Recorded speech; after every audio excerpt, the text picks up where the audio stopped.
Benson for the point. Back to Benner through the block and down. Field goal. Active pass. He'll look to fire deep and intercepted. Stretchy diving. He's in. Halstead Telephone Company and R&J Broadcasting Incorporated is proud to present to you this broadcast on yourliveevent.com. And welcome to the Irie Insurance pregame show here tonight for East Region, North Dakota 11A high school football on your live event, as we have the Fargo North Spartans going up against the Fargo South Bruins here on a very nice Friday night. 24 hours removed from some deluge that came through the Red River Valley yesterday. For the Fargo North Spartans, they come in off of a win on their season opener a week ago where they defeated the Valley City Highlanders 21-0. Daniel Friddle had 4 receptions for 100 yards and 2 touchdowns. Daniel Boutain went 11 of 22 for 146 yards through the air and 2 scores. And then Peter Haugo on the ground led Fargo North with 12 attempts for 93 yards and a rushing touchdown. Fargo North will try to do something they haven't done since 2011, and that's beat Fargo South here in high school football. The last time North won, September the 9th, 2011, against the Bruins in a 22-20 win. For the Fargo South Bruins, they lost against Bismarck St. Mary's 26-9 in their opener. Colby Nelson led the Bruins through the air for 7 of 18. He did throw 2 interceptions, however. Kobe Jones on the ground went 15 attempts for 49 yards, and Reese Kessel had 3 receptions for 37 yards in the 26-9 loss against Bismarck St. Mary's. But it was closer than the box score.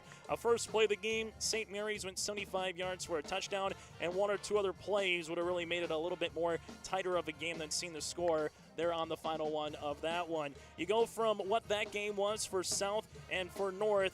The game with North was a East Region contest against Valley City, so they're 1-0 overall and 1-0 in conference play. For Fargo South, 0-1, but this will be their first East Region contest. Coming up on our Irie Insurance pregame show, we'll take a look at games across the way in 11A and 11AA football. Most of the games already in action right now with the 7 o'clock kick in North Dakota. Davies and Minot will be a little bit later tonight. That game is scheduled to be at 8 o'clock. But it's Fargo North and the Fargo South Bruins. Fargo South, head coached by Tyler Kozel. For the Fargo North Spartans, their head coach by Adam Rowland. Again, this is the Irie Insurance pregame show. For all your insurance needs, visit Irie Insurance online at ins.com. It is Fargo North and Fargo South as we continue with our pregame show. After this, you're watching high school football here on this Friday night on your live event. Let's get real. You're ready for a place that's big enough to grow and small enough to care. So get ready for the University of Minnesota Crookston. With more than 30 majors, minors, and certificates, you'll earn a University of Minnesota degree in a close-knit community where faculty become friends and friends feel like family. And to get a degree that can make a difference, you don't need a big city, just big dreams. The University of Minnesota Crookston. Real, hands-on, ready. The Ada EDA is committed to improving the quality of life for Ada residents by providing assistance to new and small businesses, developing and assisting with affordable housing to provide economic growth in our community, and including building incentives with affordable lots in great locations with amenities, and also city property tax abatement and free city utilities. For information, contact City of Ada 784-5522 or visit the City of Ada website adamn.gov.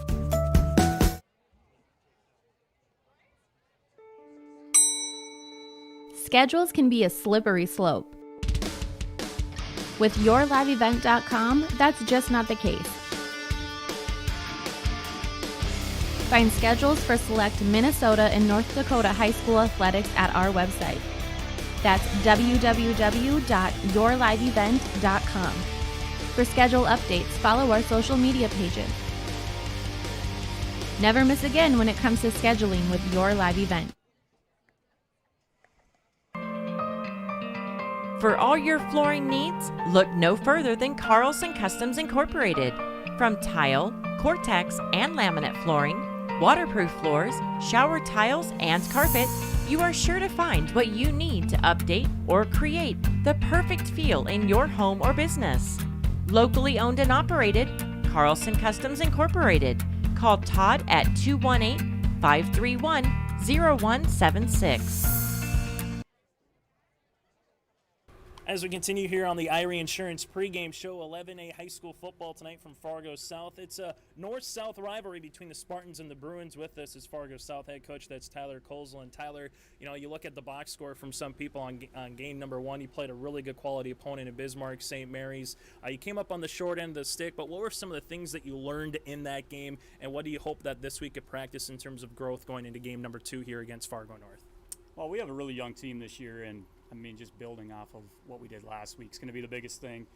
We played really well defensively, gave up a couple big plays, a couple turnovers, and we didn't execute. We have a really good field goal kicker. He got 3 field goals on the board for us, but we got to convert those into touchdowns if we're going to have sustained success. So that's the biggest thing this week is finishing our drives on offense, and then on defense, we just got to play well, limit the big plays, and they've been flying around all summer looking good, and even Coach Schmeeks last week said he was impressed with how the defense was playing, and so we got to continue that into the night. You mentioned Coach Meeks. That's a pretty good compliment from a guy who's been around high school football for quite some time, and now you go up against Coach Rowland, who's been at Fargo North for a little while. What have you expected in the last couple of years? What do you expect here later tonight when you see Fargo North, whether it's 3 years ago or 3 years from now if Coach Rowland's up there? Yeah, there's familiarity between us. We've scrimmaged in the past. We've obviously played each other every single year. Knows what he likes to do. He wants to run a little football, do some play action stuff off of it. So our guys got to be prepared to deal with that. They got 2 really good running backs that I think are going to see some action tonight, and a 3-year starter at quarterback. That's huge, and pretty much everybody's back up front. So on offense, they put up some points last weekend, and we got to be ready for that. And then on the other side, I know Coach Miller, the DC, he likes to blitz a lot. So our young guys up front have to be prepared, and hopefully we can catch a few big plays on them. For Fargo South, who are some players as this year will continue that you will kind of rely on, whether it is a senior leader or maybe some younger guys that you say, hey, you might have to fill some shoes from guys who were here last fall to where they are now in 2021, Tyler? Yeah, one of the big ones is Colby Jones. I mean, he's been a staple, played since his sophomore season, and he's our leader on defense. Offense, he ran the ball hard last week. Jack Corbel was a starter last year as well. He kind of spearheads it in the receiving core and the secondary. They're both expected to have big seasons. Christian Skipple's the anchor up front for us. So those are 3 seniors, and we're sprinkling in with some talent in the sophomore class. So we're a young football team, but there's talent there, and we're gonna know it might take a couple games to get our feet wet and get into it. And we saw some big growth last weekend, but tonight it's north-south. So when it comes down to it, we have to go out and execute and take care of business. Final thing for you, Tyler, on that note, it was a West Region versus East Region game. Again, as the season continues, we'll talk about QRF and what the playoffs will kind of look like, a little different from prior years. But now it is a East Region game, 2 teams in the East Region. It is one game, but this one mean a little bit more because it is a rivalry. It is a East Region game as well, Tyler. Oh, for sure. You want to start 1-0 in conference play. That's the biggest thing. With QRF, there's going to be a lot of things going on down the line, so we just got to take care of ourselves and win football games. And, of course, you don't want to lose the North. So that's the thing with us, really getting to them. And I know our kids are hungry. They didn't like the loss last week, but we took a loss, but a very good football team. We got to be ready to go and throw the records out the door in this one because it's going to be a battle for 4 quarters. Tyler, as always, thanks so much for your time. Best of luck against North. Thank you, Chase. That again, the head coach for the Fargo South Bruins, Tyler Kolzel, with us here on our Irie Insurance pregame show. The Bruins trying to even up their mark at 1-1 on the season. For Fargo North, trying to win their 4th consecutive game going back to last year, in which they beat the Rough Riders and the Grand Forks Central Knights, and then winning against Valley City in their season opener a week from today. We'll take a quick break. When we come back here on our pregame show, we'll take a look at a wraparound scoreboard across the state of North Dakota and a look at the East Region standings as well in 11A football. You're watching here on YourLiveEvent.com high school football. Every business has its special needs and its own unique set of challenges. That's why we treat your business just like ours, to make sure you are covered right. Hello, this is Shane with Irie Insurance, and our agents have seen it all, and one slip-up can take a small business years to recover from. That's why it's so important for a small business to work with an insurance company that can save them money but also make sure they are protected. If you own a small business, we would like to work for you. Go to IrieInsurance.com to find a local agent near you. What do basketball, choir, drama club, and marching band all have in common? They're all high school activities that offer learning opportunities not necessarily found in the classroom. They take up just a fraction of a typical North Dakota high school's budget, and they go a long way to giving young people the tools they need to thrive. High school activities, they're more than extracurricular. They're extra important, too. This message presented by the North Dakota High School Activities Association and the North Dakota Interscholastic Athletic Administrators Association. Going to EDC, I found out way more than just like sports. I met a lot of people just on my floor, and then different activities you could go to that were on campus. For sure, I'll look back on all the memories and love it. My name is Grace, and I'm here for my future. First week of college, I can't tell you how many friends I've made. It's a family, you know what I mean? Like every time I go to a meeting, like everyone knows my name. They're always kind to me. I love it. I can't explain how much I love it here. My name is Junior, and I'm here for my future. If you're in need of Minnesota and or North Dakota high school athletics coverage, head to yourliveevent.com so you don't miss out on moments like these. Straight up the middle, bounces, he's open, he's down the field, touchdown, Nuggets! Go to our YouTube page at Your Live Event, powered by Halstead Telephone Company and R&J Broadcasting Incorporated. Intercepted! Follow us on Twitter at Your Live Event 1 and on Facebook at Your Live Event.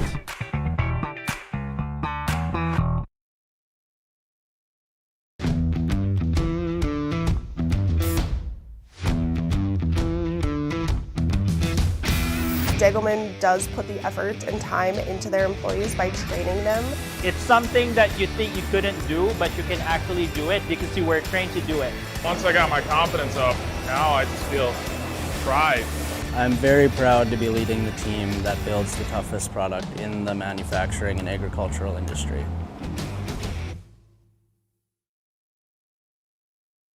As we're back here on our Irie Insurance pregame show, the Fargo North Spartans are taking the field here at Fargo South High School as we're getting just moments away from the opening kick here tonight between the Bruins and the Spartans. Coming into tonight's scoreboard, Wahpeton making the far trek across the state at Watford City this evening. You have Devils Lake at Valley City and Grand Forks Central at Grand Forks Red River as well in 11A football as part of the Cushman Classic up in Grand Forks. On 11AA, a good one on the south edge of town, the Bismarck Demons going up against Fargo Shanley, two teams in the top 5 in 11AA. West Fargo Cheyenne going up against their rival in the West Fargo Packers tonight, also a matchup of two top 5 ranked teams, and Davies in Minot. That game will kick off at 8 o'clock this evening. Standings entering play, Wahpeton and North, two teams that are 1-0 overall and 1-0 as well in the East region. Devils Lake, Grand Forks Central, South, Valley City, and Red River all 0-1 so far on the year, and currently Valley City and Red River 0-1 in East region play. Latest 11A poll, Bismarck St. Mary's the Saints number 1, the Blue Jays of Jamestown number 2, the Fargo North Spartans 3, Fargo South 4, and Wahpeton at number 5 with Dickinson receiving votes. So number 3 versus number 4 tonight here at Fargo South High School as the Bruins have now taken the field as we're getting just moments away from kickoff. South missed the postseason, mind you, a little nugget, for the first time since 1984 last season, but it's a very storied program and a proud one at that. Since the turn of the century between these two teams, South is 19-3 against North, and again, they've won 9 straight in the series meetings. North will try to earn a win and get to 2-0 on the season, while for Fargo South, they'll try to get to 1-1 on the year. That does it for our Irie Insurance pregame show. We're back after this with the kickoff after our national anthem, and then we're getting slated to get underway. Again, opening kickoff is scheduled for just after 7:30 here tonight. The sunset right behind the Fargo North bench on the far side. as that'll come down. The lights will come on, and it will be Friday Night Lights here in just a few moments. Good-looking crowd on tap for both the Fargo North Spartans and alongside the Fargo South Bruins. And a reminder, for a complete high school schedule, whether it's volleyball, soccer, or football, go to our website of yourliveevent.com. That is yourliveevent.com, and you can check out all of our games for free and on demand as well. That does it for our pregame show, brought to you in part by Irie Insurance. Starting lineups and the kickoff is next here on Your Live Event. Let's get real. You're ready for a place that's big enough to grow and small enough to care. So get ready for the University of Minnesota Crookston. With more than 30 majors, minors, and certificates, you'll earn a University of Minnesota degree in a close-knit community where faculty become friends and friends feel like family. And to get a degree that can make a difference, you don't need a big city, just big dreams. The University of Minnesota Crookston. Real, hands-on, ready. The Ada EDA is committed to improving the quality of life for Ada residents by providing assistance to new and small businesses, developing and assisting with affordable housing to provide economic growth in our community, and including building incentives with affordable lots in great locations with amenities, and also city property tax abatement and free city utilities. For information, contact City of Ada 784-5522 or visit the City of Ada website adamn.gov.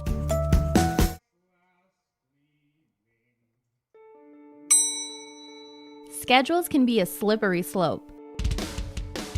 With yourliveevent.com, that's just not the case. Find schedules for select Minnesota and North Dakota high school athletics at our website. That's www.yourliveevent.com. For schedule updates, follow our social media pages. Never miss again when it comes to scheduling with Your Live Event. For all your flooring needs, look no further than Carlson Customs Incorporated. From tile, Cortex, and laminate flooring, waterproof floors, shower tiles, and carpet, you are sure to find what you need to update or create the perfect feel in your home or business. Locally owned and operated, Carlson Customs Incorporated. Call Todd at 218-531-0176. Every business has its special needs and its own unique set of challenges. That's why we treat your business just like ours, to make sure you are covered right. Hello, this is Shane with Irie Insurance, and our agents have seen it all, and one slip-up can take a small business years to recover from. That's why it's so important for a small business to work with an insurance company that can save them money but also make sure they are protected. If you own a small business, we would like to work for you. Go to IrieInsurance.com to find a local agent near you. What do basketball, choir, drama club, and marching band all have in common? They're all high school activities that offer learning opportunities not necessarily found in the classroom. They take up just a fraction of a typical North Dakota high school's budget, and they go a long way to giving young people the tools they need to thrive. High school activities, they're more than extracurricular. They're extra important, too. This message presented by the North Dakota High School Activities Association and the North Dakota Interscholastic Athletic Administrators Association. Going to NESCS, I found out way more than just like sports. I met a lot of people just on my floor, and then different activities you could go to that were on campus. I for sure will look back on all the memories and love it. My name is Grace, and I'm here for my future. First week of college, I can't tell you how many friends I've made. It's a family, you know what I mean? Like every time I go to a meeting, like everyone knows my name. They're always kind to me. I love it. I can't explain how much I love it here. My name is Junior, and I'm here for my future.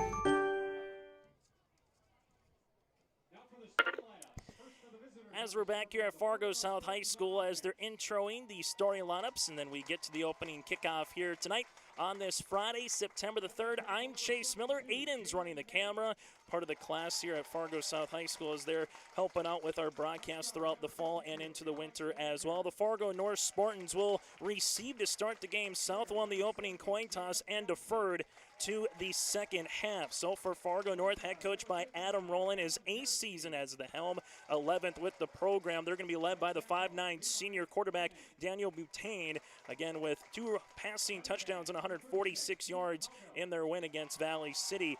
Tailback is Jim Miller, a sophomore. Also Peter Haugo as well, a sophomore. 12 carries for 93 yards, averaging 7.8 yards in their win against the Highlanders per rush for Haugo. Wide receivers of Nathaniel Friddle and Carson Schultes, both are seniors and over 6 foot.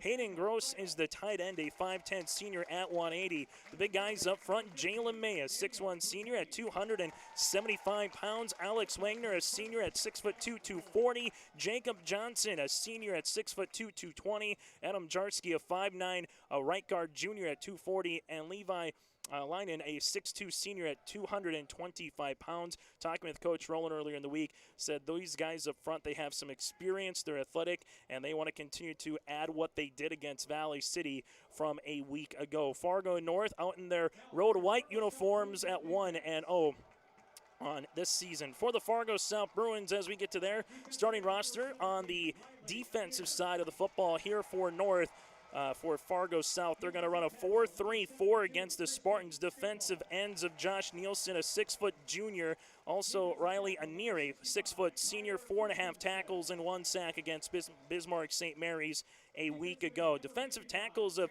Christian Skipple and alongside Tyler Christensen. Christensen, a 5'11 junior at 210 pounds. Outside linebackers of Zach Tomlinson led the Bruins with 9.5 tackles, 6 solo variety against St. Mary's last week. Also, you have Sandus, a sophomore at 6 foot even. Kobe Jones, the tailback and the inside linebacker, 4.5 tackles and a sack for the senior last week. You have Jack Corbel, a senior corner, alongside with Seth Koskela. And then you have Semenko, a strong safety, and Emmanuel Spy, the free safety here for the Fargo South Bruins. Fargo South clad in their home uniforms, the brown tops with white pants and the Bruin emblem on either side. High school football here in the state of North Dakota. It's 4 12-minute halves, and you'll get ready to get things underway. A really good-looking crowd between, you look down either side, you got a little deer hunting or a little camo out for the Fargo North faithful. For the Fargo South faithful, it's Hawaiian night for the student section here for the Bruins. You got the sunset in the back, which means the lights are coming on, and kickoff is now just seconds away here at Fargo South High School. Again, a win for Fargo South would make it 10 straight against Fargo North in the series. They would get to 1-1 overall in the season. A win for Fargo North would allow them to get to 2-0, continue that winning streak from last year at 4 straight games, and more importantly, get another win in East Region play. A little different this year with the football classes. You're a Class A school, meaning if South plays Red River in volleyball or they play Wahpeton in wrestling, you're going to be playing each other respectively in football.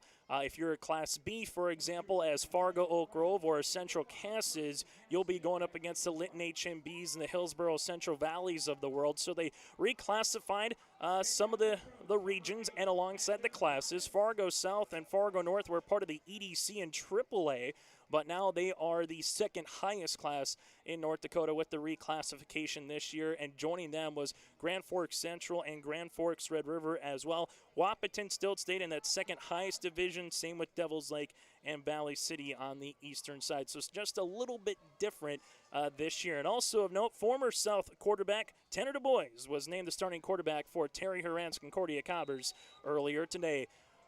As we get things underway here for Fargo South, as Landon Dokken, who went 3 for 3 on field goals, a boomer, right-footed end-over-end kick, and tripping down to about the 8-yard line there is the return man for the Fargo North Spartans. Carson Hannestead just got a little bit of the turf monster. It'll be 1st down and 10 Spartans at about the 7-yard line. So this will be 11:58 left to play here in quarter number 1 at the 7-yard line here for Fargo North, and we'll see what the Spartans come out with here. A pistol formation on the offensive side here for Coach Rowland, a team that had 285 yards of total offense a week ago with 139 on the ground here for the Spartans. Going to have twins to near sideline for Fargo North. The man in the backfield is Peter Haugo, the 6'1 sophomore at 195 pounds in the pistol formation. Butane, little 3-step drop, trying to get to Friddle on a screen pass. Friddle gets by one man, gets past the 10 to about the 11-yard line. That'll be a 3-yard pitch and catch and a good opening play here for the Fargo North Spartans with their own end zone, just draping them about the shadow of their own end zone. So 1 reception for 3 yards. Friddle easily over the century mark on the season. That'll hurt his average, though. Came in having 4 receptions for 100 yards and 2 touchdowns. Not too shabby for the senior. Fargo North will come out. 2 wide receivers. This time Sem goes in motion, right to left to your screen. Butane again back in the pistol. Fargo South with 4 down linemen. Handoff. That goes to Haugo. Look out. He's got a little bit of a lane past the 10 to the 15 and close to the first down. They will mark the sticks and give him the first down. That's going to be 7 yards on the rush. And if you're Fargo North early on, got a little quick screen, had a little option on the stretch play to the right-hand side, got past the first defense of Fargo South and able to get that first down of the ball game. Fargo North will come out with it again in that pistol. This time, 2 in the backfield with Butane. Wide receiver split out either side. Handoff. This one comes to near sideline. Haugo gets the numbers at the 20, to the 25, and going to get close to another first down past the 30, and he's got another one. Fargo North doing a good job on the line, add another carry, and that one is going to continue to add on to the nice rushing there for Haugo, as he's going to get 14 yards on the rush. 2 carries now for 21 yards. Fargo North, again, a little bit of a pro-style pistol. The shotgun, you'd have the tailback to the left or to the right, again, of the quarterback. Now you're going to have a guy nearly right behind the QB for most of the game here for Fargo North. Motion man is Sem. 3-step drop. Butane has some time, finds it down the middle, completed. Guess who? Haugo yet again past the 40, and he's carrying defenders with him to the 45 and taken down at the 47-yard line. 13 yards on the pitch and catch. And that one is actually, that one's going to go to Hayden Gross, to the tight end. Gross, He gets the 13 yards for Gross. Butane now 2 for 2 for 16 yards. You have Gross wearing 35 and Haugo wearing 36. Both kind of tough to bring down in their respective counterparts. Opening minutes here of this East Region football game. Fargo North on a drive right now at midfield. Fargo South, they're going to bring for QB option, and Butane's going to go nowhere on that one. Nice wrap-up coming from Fargo South, as that's going to be Tyler Christensen, the junior at 5'11", defensive lineman, comes in on the tackle. Butane, first carry of the game, gets back to the original line of scrimmage here. 2nd and 10 for the Fargo North Spartans. As you're going to have coming out here, Haugo in the backfield. Right behind again Butane. Twins the near sideline. Fargo South will stack the box with 5 down linemen. Now they bring 6 right at the line. We'll see if they bring some pressure. This one going to be a handoff. Haugo right up the middle. Deeks up past a man into Bruin territory for the first time tonight. Gets past the 50 down to the 44-yard line. Going to be 8 yards on the rush. And Haugo right now 3 carries for 29 yards.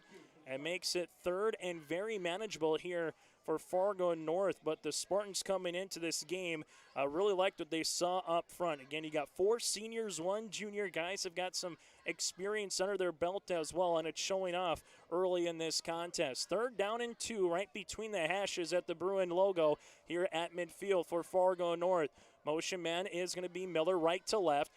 Going to be a handoff, making a man miss as Fargo North getting tripped up maybe about a half-yard shy. Kobe Jones comes in on the tackle. You have Mason Lockwood on the rush, and they're going to give him the first. Just got enough of the nose of the football to the 41-yard line and give Lockwood a couple yards on the rush.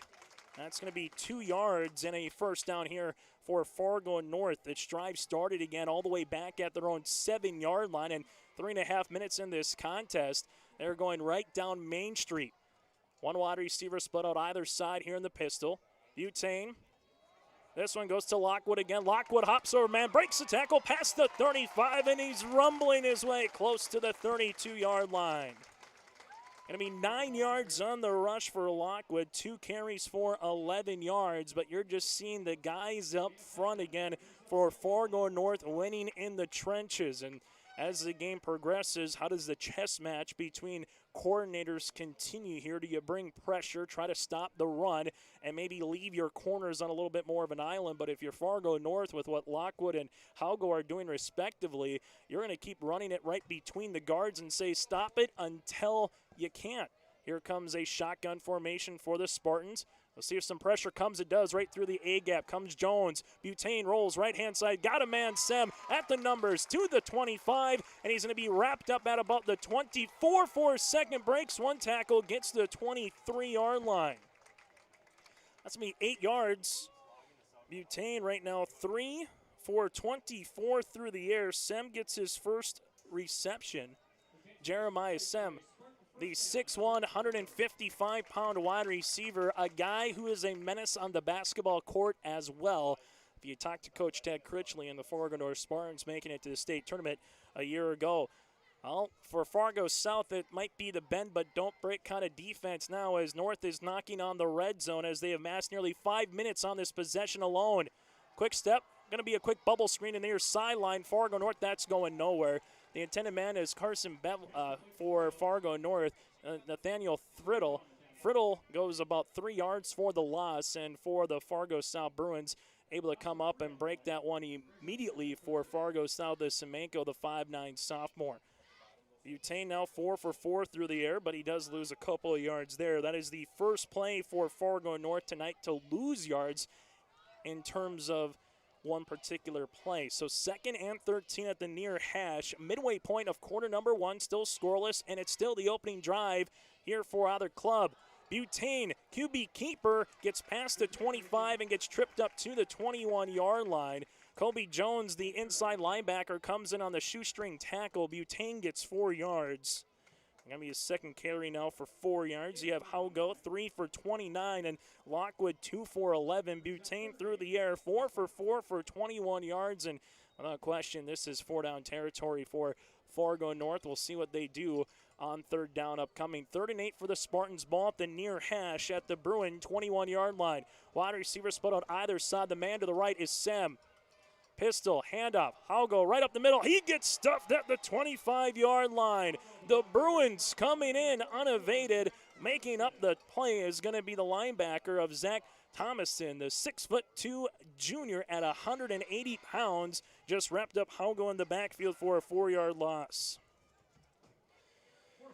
And you were thinking on that play, hey, 3rd and 8, get a couple yards, make it 4th down, and maybe, 5 or 4 and really give yourself a lot of options on the offensive play call sheet. Now all of a sudden it's 4th and 12, and where are you going to go? 2 wide receivers split out to the right-hand side. 1 to the left is the tight end here of Carter Zeller at 6'5". Butane has some time, steps up in the pocket, fires. That's going to be almost intercepted by Jones, but he bats it down incomplete, and there is the bend but don't break. So Fargo North takes 7 minutes off the clock as they go down the field all the way from their 7 to the Bruin 25, but unable to come up with anything there. So a turnover on downs. Fargo South's defense again holds in their own territory, and they'll take over at the 4:53 mark at their own 25-yard line here in a scoreless game. And Tyler Colzel, 5th year as a head coach for the Bruins. We'll see what they run out with Colby Nissen, the sophomore at 5'10" and 180 pounds. Will come up. Kobe Jones will be to his right. Little sponge formation near sideline. High snap, Nissen, QB power, gets the numbers, gets a couple of positive yards before he's pushed out of bounds past the 28 to about the 29-yard line. Fargo North and Ethan Welk was in there on the tackle. 4 yards, though, for the rush. And Nissen able to make it 2nd down and 6. Christian Skipple, the left tackle, a senior at 6'4", 235. Quinn Mears, the sophomore guard at 6'1", 195.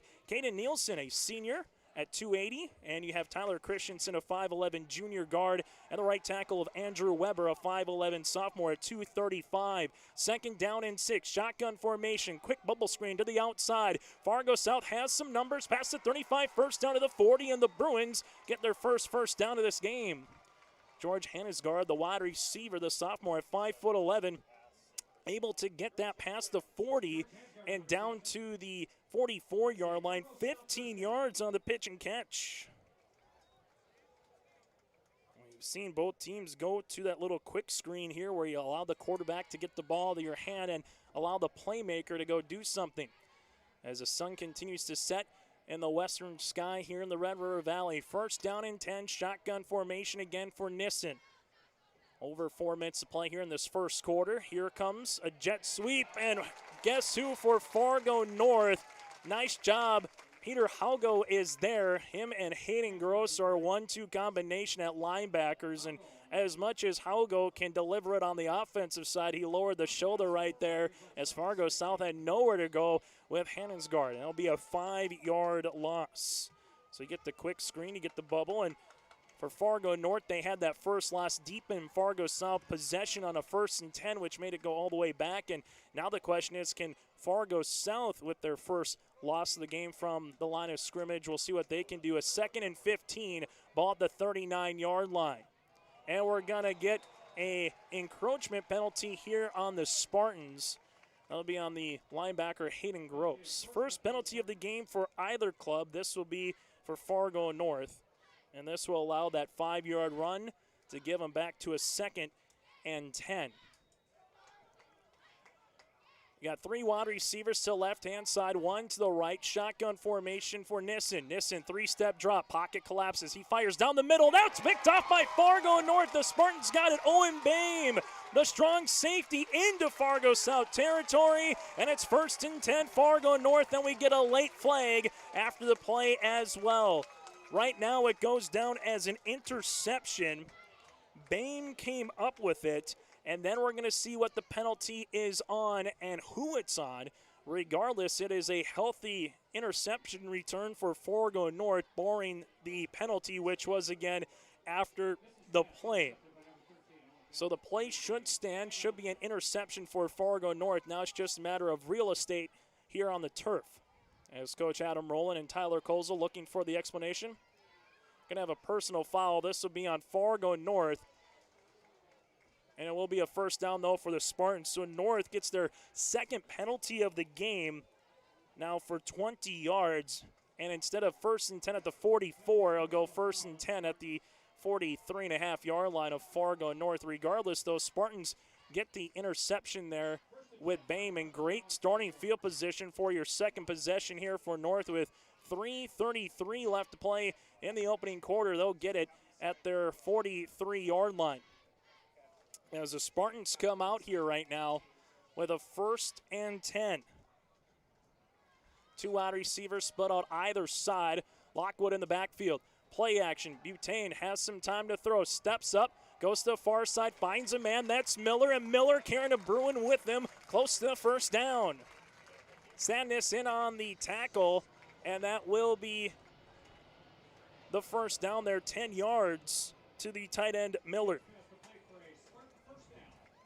Miller gets 10 yards, 5 of 6 through the air now for Butane as he's got 31 yards through the air. First down and 10. Here for the Spartans. 3rd possession of the game combined. The 2nd one here for Fargo North with 3:25 left to play in the first quarter. This one going to be a pitch play to the near side. Fargo North trying to step back up on it, making a man cut in, and the Spartans get past the Bruin 45 to the 44-yard line. A good solid rush there by Fargo North as they get a couple yards on first down. That's Peter Haugo again, the sophomore, to get 2 yards on that tackle. 5 carries for 27 yards for the sophomore. And this is what both teams are showing, some little wrinkles in this game from what you saw a little bit in game number 1, but also putting your position players and your skill athletes in some different spots on the field. Butane, little hitch route to the near sideline here for Fargo North, and stretching for the first down. That's going to be that's going to be Carson Schultes, the 6'1 senior. Nice job recognizing where the chains were to stretch that ball and get the first down. 8 yards, 6 of 7. Now for 39 yards for Butane, and you got a little bit there with Carson Schultes. His first catch of the night for Fargo North. You have 5 different players with a reception here in this first quarter. One wide receiver split out either side. Nathaniel Friddle to the far side of the field. Pistol formation again here. Fargo South with 5 down linemen. They're going to bring 6. It's an end around, and Haugo makes one man miss but can't make a second. Trying to get that little counter trap in there, and Fargo South coming unevaded to the quarterback. There was Quinn Mears as well, a sophomore at 6'1", and that play was just going nowhere for the Spartans right from the beginning. Be a 4-yard loss for Fargo North. Spartans again trying to snap a 9-game losing streak here to Fargo South. About 90 seconds left to play here in this opening quarter. You got a wide receiver split out either side. Shotgun formation. Butane, little play action. Fires down the middle, incomplete, and there comes a late flag. They were looking for the tight end Hayden Gross on a post pattern. Going to get pass interference here on Fargo South, and this will be from the spot of the foul. And they're going to look at the chains, and it is a first down. In high school football, something that's different from the NFL or college, it is not an automatic first down depending on where you were. If that would have been a 2nd and 20, you give the 15 yards and play second down. Instead, it is a first down. So Fargo South, their first penalty proves costly of 15 yards in the game. And here's where Fargo North, their drive stalled and their first possession right when they got to this point on the field at the 24 of Fargo South. Shotgun formation. Butane goes into the end zone looking for Sem, incomplete. In on the coverage, Jack Corbel, a 6-foot senior at 165. That's one of those for Butane. All you're allowing Sem to do is maybe make a hitch and go, do a little second motion on a route, and try to get back his defender, because if he can, Sem's got some speed on him to try to go get that football in the air. 2nd and 10, you take a shot at the end zone, and we'll see where the Spartans go here. They bring Lockwood alongside with Miller into the backfield for the Spartans. Here comes the handoff to Lockwood, right up the middle, past the 25, and spins his way down for maybe a half yard to a yard on the gain. Kobe Jones comes in on the tackle. Jones, tell you what, just went right for the shoelaces, brought the shoes with him, and could even see what kind of socks he was wearing, as Jones, a 5'10 senior, and he was giving up some weight there to Lockwood, who's at 215 and 5'8", just a guy that is a pain to bring down in terms of his stature. Lockwood now 3 carries for 12 yards, and we got a timeout here by Coach Rowland. We will break with him. With 51 seconds left to play here in the opening quarter. It's Fargo North and Fargo South scoreless. You're watching high school football on your live events. If you're in need of Minnesota and or North Dakota high school athletics coverage, head to yourliveevent.com so you don't miss out on moments like these. Straight up the middle, bounces, he's open, he's down the field, touchdown, Nuggets! Go to our YouTube page at Your Live Event, powered by Halstead Telephone Company and R&J Broadcasting Incorporated. Intercepted! Follow us on Twitter at Your Live Event 1 and on Facebook at Your Live Event. Coming up on our halftime show here on your live event, we'll take a look at scores across the Red River Valley. North Dakota, we got 4 games for you on your live event. Lisbon against Edgeley Cullum Montpelier is one of those games as well. Unbeaten Lemoore Litchfield Marion going up against unbeaten Finley Sharon Hope Page in 9B football. That game's on your live event. Again, go to yourliveevent.com to check out all the games we have from volleyball, soccer to football here in the fall. After the timeout by Coach Adam Rowland, 51 seconds left to play in this opening quarter. The second possession here for Fargo North. 3rd down and make it 9 right between the hashes at the 23-yard line. Lockwood in the backfield. Miller motion left to right.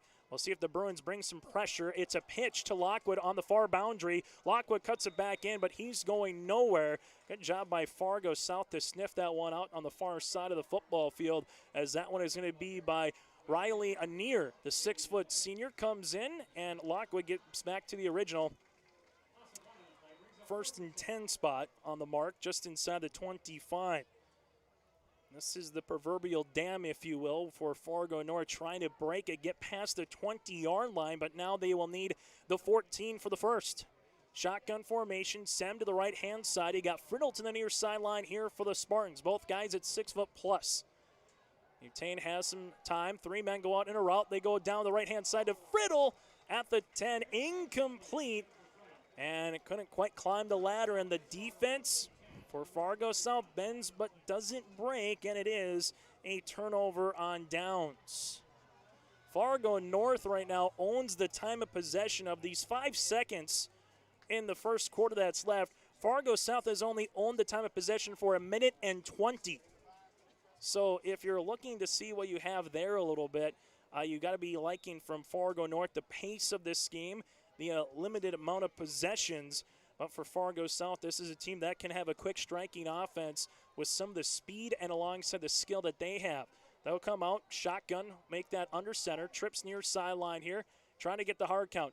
Nissen, a little misdirection. Now he'll pitch it underhand. That goes to Jones, makes a man miss. Look out, 30. And there's a big play, 40 to the 45. A broken backyard play goes 22 yards. 1st and 10, and that's how we'll end this first quarter of play. Kobe Jones gets 22 yards as we get to the second quarter. It's a scoreless affair. It's rivalry night. It's North and South here on your live events.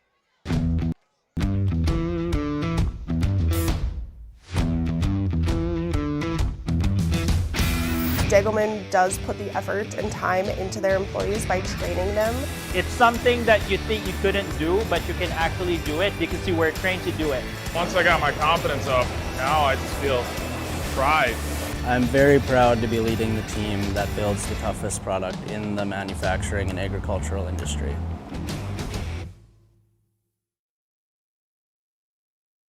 Let's get real. You're ready for a place that's big enough to grow and small enough to care. So get ready for the University of Minnesota Crookston. With more than 30 majors, minors, and certificates, you'll earn a University of Minnesota degree in a close-knit community where faculty become friends and friends feel like family. And to get a degree that can make a difference, you don't need a big city, just big dreams. The University of Minnesota Crookston. Real, hands-on, ready.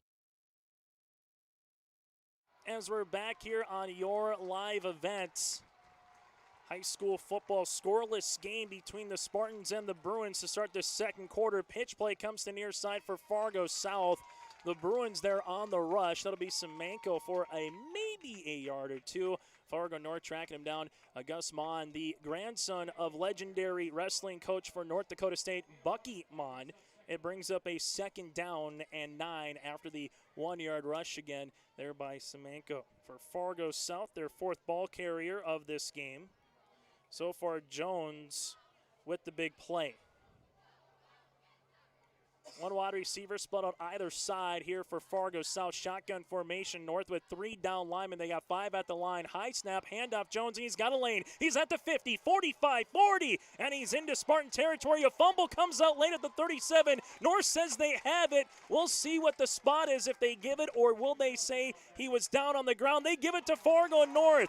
It's the 2nd turnover of the game. Jones with a great rush of 16 yards, but he fumbled the ball late. It is a fumble here for Fargo South. North causes their 2nd turnover, and we'll see if the Spartans can capitalize. Unfortunate there for Jones. 2 carries, 38 yards. It is now a fumble against the Bruins, and for Fargo North, they will continue here with the football for the 3rd time in this first half as they'll spot it at their own 37-yard line with 11:15 left to play here in the second quarter. Jones has gotten loose, but for Fargo South, they've only ran a handful of plays to what Fargo North has ran, thanks to an interception and now a fumble. 1st and 10, can the Spartans capitalize this time? Motion man is Friddle right to left, now into the slot. Pistol, clean snap, handoff Lockwood, gets it to left-hand side, gets past the 40, and he's going to have a fumble on that one. Fargo South says that it's their football. Kobe Jones is pointing towards the Bruins. It looks like Fargo North is going to be able to get back on, and they say they will. So for Fargo North and Lockwood, it's going to be 8 yards on the play. Lockwood 5 carries for 20 yards in this game. And for the Spartans, are starting to see Lockwood continue to get some more reps here. For Fargo North, as senior 5'8", 2 wide receivers split out left-hand side. Motion man is Sem. They're going to fake it to Sam. Handoff right up the middle. Lockwood gets the first down, breaks a tackle. Then he jukes at the 50 to the 45. And a nice, healthy run. This time 11 yards, first down, Spartans. As that's going to be Lockwood yet again. 6 carries for 31 yards. Bringing his hard hat, his work pail to this Friday night game in terms of how he runs and where he's going to run right through the teeth of this Fargo South defense. 2 wide receivers split out left-hand side is Friddle and Sem. You have a double tight formation for tight end, Sem left to right. Butane again in the pistol formation. Handoff, here comes it. Little backside run by Lockwood, makes a cut and drills a Bruin at the 35, close to the first. Going to be 9 yards, but Lockwood showing his elusiveness, but also his vision on the football field right now. Good to see here Fargo North bringing back in Peter Haugo as well, the sophomore. 2nd down and 1. 9:35 and counting here in this first half of play. 2 wide receivers split out left-hand side. Motion man going left to right here for the Spartans is Schultes. Play action. Butane deep windup goes down the field looking for Friddle. Friddle steps up. Does he make the catch at the 3? No, he's a half yard out of bounds. But a well-drawn-up play and a better throw there by the quarterback. Daniel Butane put it right on the money, just a half yard on the sideline there. Makes it 3rd down and short. But, hey, when you got a 2nd and 1, that's your opportunity to take a shot down the field, and they were looking for it there. Butane right now 6 of 10 through the air for 39 yards. Handoff, Haugo right up the middle, and he's going to get that yard and some. Couple of Bruins in on the tackle. One of those alongside with Zach Thompson, the 6'2 junior. And for Haugo, he'll get 3 yards, 7 carries now for 27 yards. Lockwood 7 for 40, and Butane 2 for 4 right now for Fargo North.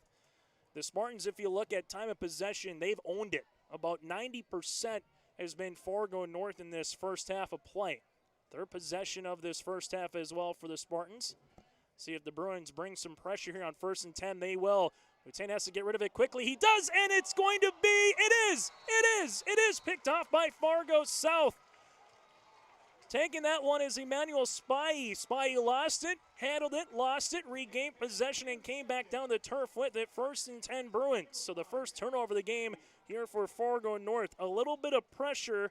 They were looking for the post pattern, forced Butane to have to throw it a little quicker than he wanted to, and the safety and Spy was there for the interception. So first turnover against Fargo North, and for Fargo South with 8:44 left to play in the second quarter will start at their own. They'll mark it the 12-yard line. Now the Bruins, only 2 pass plays, a couple of run plays. They've only ran 6 plays offensively here in this first half for Fargo South. Nissen under center. It is a I formation. Nissen rolls right-hand side. Look out. There's a fumble on the play. Fargo North is going to try to recover, or is it Fargo South? It's going to be Fargo North football at the half-yard line, and coming up with the fumble recovery is Jim Miller, the sophomore linebacker. Fargo South with 3 possessions and 3 turnovers in 7 plays for the Bruins. Miller comes up with a fumble attempt, and North is knocking on the door with 8:36 left to play in the second quarter. 1st and goal at the 1. This has just been, is it Friday the 13th? It kind of feels like that a little bit with how this game has gone for both of these teams, particularly if you're Fargo South right now. 7 plays, 2 fumbles, and 1 interception. For Fargo North, though, we've mentioned it, they've owned time of possession. They have owned this game, but they haven't put anything up yet on the scoreboard. They come out power I formation. Lockwood dots the I. Butane under center. QB keeper. They're trying to push him over that goal line, and he's a half-yard shy. So it'll be 2nd and inches to get past the goal line for Fargo North. 3 carries for 4 yards for the senior QB. If you're Fargo South, again, you elected to defer, so you'll get the ball to start the second half, but still a ways to go before we get to our halftime show. Lockwood dots the I again. Miller, the fullback. Butane under center. Handoff. Lockwood stretch right-hand side, and he walks into the end zone. Innovated touchdown, Spartans. 8:01 left to play in the first half. Fargo North strikes first. It's Fargo North 6. Fargo South scoreless thanks to a Lockwood 1-yard rushing touchdown.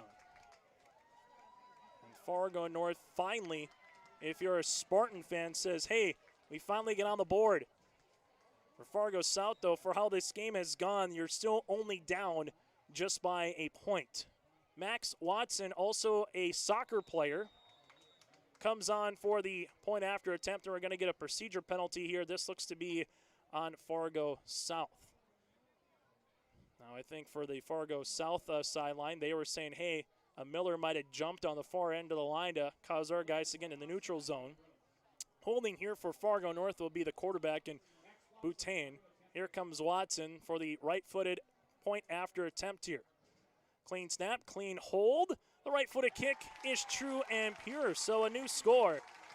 It's Fargo North right now with the first points of the night, as they now lead it 7-0 over the Fargo South Bruins with 8:01 left to play here in this first half. South will have a chance to come back and tie it when we come back here on your live event.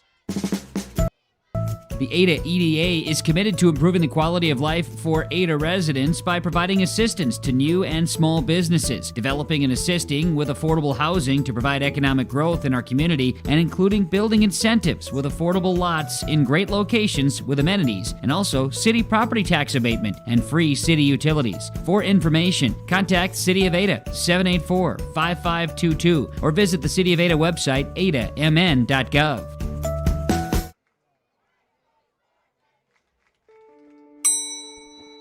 Schedules can be a slippery slope. With yourliveevent.com, that's just not the case. Find schedules for select Minnesota and North Dakota high school athletics at our website. That's www.yourliveevent.com. For schedule updates, follow our social media pages. Never miss again when it comes to scheduling with Your Live Event. As we're back here on your live event, Chase Miller with you here from Fargo South High School. Also, we have Aiden running the camera, a sophomore here for Fargo South.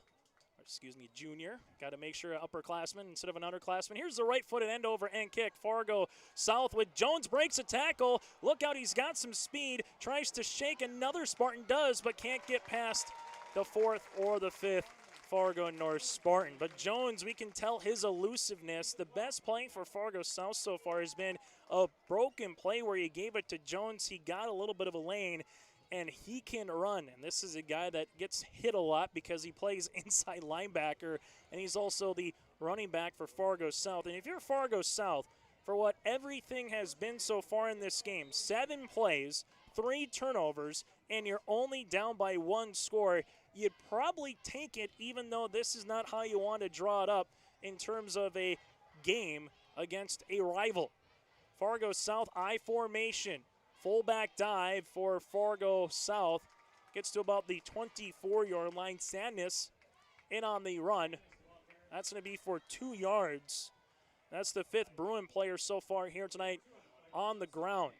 Positive play, and Fargo South, what they pretty much need now is either a quick hitter, try to tie the game, or just get some momentum going, get a first down or 2 on the offensive side, and put some pressure against the Fargo North defense. Now, both teams playing with 2-way players in terms of allowing guys to come on the field and play a majority of this game, but you'd rather have the football here for Fargo South as they handle it. With trips to the right, 1 to the near sideline. In the gun is Nissen, and we're going to have a timeout, and we might get a delay of game or false start. False start here on Fargo South. 2 penalties for 20 yards for the Bruins. For Fargo North, they have 2 penalties for 20 yards as well. 7:06 left to play in the second quarter. Fargo South Bruins right now, it has been one of those games in which you want to throw whatever you had for pregame out the door, regroup at the half, try to only be down by a score or possibly tie this puppy up. But now it's 2nd and long QB keeper for Nissen breaks one tackle, gets to about the 20-yard line before he's wrapped up there from Fargo North. As it's going to be Hunter Van Raden, the defensive lineman, the senior at 215 pounds, comes in on the tackle. For Fargo South, Nissen able to get a couple of yards. 2 carries for 6 yards. Jones leads the Bruin attack right now. 2 carries for 38 yards, and we'll see what Fargo South can get going here. 15 seconds on the play clock as the Bruins are just about ready to break the huddle, and Coach Tyler Colza might need a timeout, and there it is. There's a timeout with 6:13 left to play in the first half. We'll take one with them. Fargo North 7, Fargo South scoreless. It's 3rd and long for the Bruins when we come back here on your live event. For all your flooring needs, look no further than Carlson Customs Incorporated. From tile, Cortex, and laminate flooring, waterproof floors, shower tiles, and carpet, you are sure to find what you need to update or create the perfect feel in your home or business. Locally owned and operated, Carlson Customs Incorporated. Call Todd at 218-531-0176. Back at Fargo South High School here. It's Fargo North 7, Fargo South scoreless. Fargo North, since the year 2000, it has been all brown and yellow Bruin paw on this series. 18 wins make it 19 wins for Fargo South and just 3 for Fargo North. The Bruins are riding a 9-game winning streak, and right now North is looking to snap it, but after the timeout, the first taken by head coach Tyler Kozel of this contest. We'll see what they can draw up here on a 3rd and long. Nissen, shotgun, steps up, fires, throws down the far side of the field, looking for an out pattern, incomplete to the intended receiver of Hanensgaard. It'll be a 3-and-out here for the Bruins. Nissen 0 for 3 through the air right now with an interception. But the good news for Fargo South is, hey, this drive, at least for the moment, looks like it'll end up in some type of a kick. You'll hear coaches always say, you know, at the end of the day, if you got a punt or try to kick a field goal, which, by the way, their field goal kicker is awfully good, also their punter, and hands the kickoff unit here for Fargo South. That is Landon Docken, a junior. Clean snap. Here comes a right-footed end-over-end kick. A great-looking kick all the way back to the 43-yard line into the Spartan territory, and taking that one on a fair catch was the QB there for Fargo North and Boutain. Fargo South will come up with a punt on that last possession for Fargo North.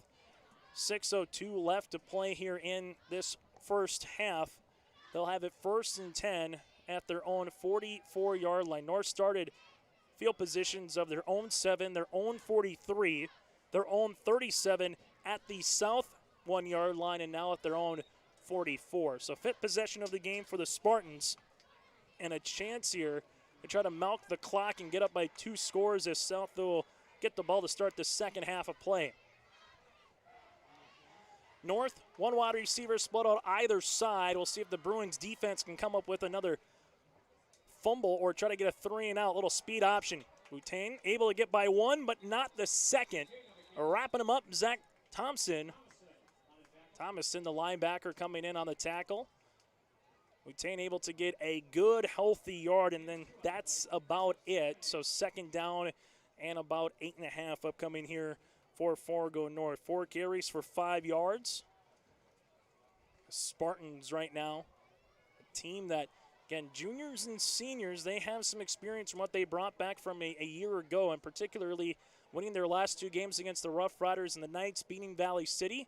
Feeling pretty good right now on the north side. Haugo bounces to the outside. He's at the numbers, gets to the 50, makes a Bruin miss, and he's close to the 1st down. 7 yards on the rush. Haugo, 8 carries for 34 yards, and he got Lockwood 8 for 41. Those two have combined for 75 yards on 16 attempts. Not too shabby of an average between Haugo, who's the sophomore, and alongside Lockwood, Mason, who is the senior. And this is what North wants to do, kind of grind out this last quarter of the first half and get to that locker room at the half with the lead and possibly get up by 2 scores, but a 3rd and 2. Fargo South, they're going to bring some pressure. They run the screen, and that is going to be incomplete. They caught South at the perfect time to try to run the screen, but Butane was getting too much pressure up the middle, had to make him force it, and Thomason was the man forcing that pressure, and Butane comes up with an incomplete pass. So 4th down and now 2, and the Fargo South defense gets a badly needed 3 and out. Fargo South going back to retrieve the punt. Hannonsgaard as he stands back at his own 15-yard line. Fargo North will come on to punt. Clean snap. Here comes a right-footed boot, end over end by Nathaniel Friddle, going all the way back. It's going to be fair cut. Is it at the 1? It is. It's a fair catch at the 1-yard line. And that is one that's going to be hard to go over on the film over the weekend. Hannonsgaard was at the 10, went to the 5, and put his hand up at the 5. And he just maybe lost a little bit of where he was on the field because he was all the way back to the 1-yard line where he caught the football. So instead of 1st and 10 at the 20, yeah, 1st and 10 literally on the shadow of your own goal line. Going to be Fargo South football still again with some of the errors and the miscues. The Bruins are still only down by 1 possession as they'll handle it at their own 1-yard line. First time tonight, though, that Fargo North had to punt the football. And we'll see what South is able to do. Both teams with 2 timeouts remaining here in this first half of play. So if you're Coach Rowland, you can use that from a defensive end. If you're Kozel, you're just looking for a first down right now for the Bruins and try to get out of your own end zone here. It's been a dubious night a little bit for the Bruins. Here comes a pitch play to the near side, and there's a running lane for Jones. Jones gets to the 10. Jones then gets wrapped up at the 10, coming in and making a tackle just like Haley's Comet coming out of nowhere on the wrap-up for Fargo North. Peter Haugo, what a super sophomore as he brought and took Jones right to the ground, but not before Kobe able to get the first and get to about the 13-yard line. So 12 yards on the rush. 3 carries for 50 yards now for Jones.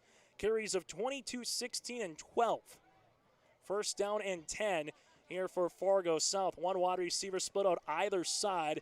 Corbel to the near sideline here for the Bruins. I formation. Nissen, handoff. This one goes right-hand side, and Fargo South gets to about the 14-yard line. In on the rush for the Bruins. Semenko is in on that. 2 carries now for 2 yards. 3:40 left to play here in this first half. 2 timeouts remaining again for Fargo South and Fargo North. And this is in one of those spots where if you're the Bruins, 1 more first down, you probably try to get to that shotgun offense and get a little bit more tempo, but you still don't want to just have to punt and then give North maybe some good field position late in the first half. Second down and a long 9. Trips to the right, 1 to the near sideline. Shotgun, Nissen rolls, right-hand side. Steps up, fires, throws complete at the 20. Clock will stop for the moment as it goes out of play as well. As that's going to be 6 yards on the completion. Carson Schultes was the completion.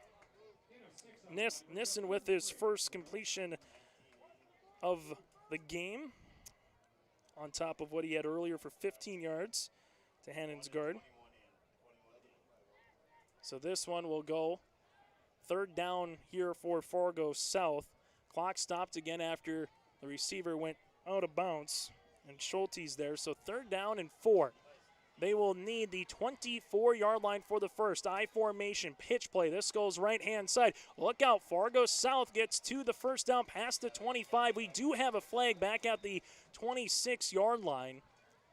Now you got a couple of those yellow hankies as you see it right there. Semenko gets the first down, but we have a holding on Fargo South. And this will be from the spot of the foul, and then you'll take it back 10 yards from there. So what would have been a first down on the pitch play instead becomes now a redo on 3rd down. As you'll go from the spot of the foul at the 26-yard line, so bring it back all the way to about the 16 and makes it 3rd and about 8 upcoming. Fargo South now 3 penalties for 30 yards.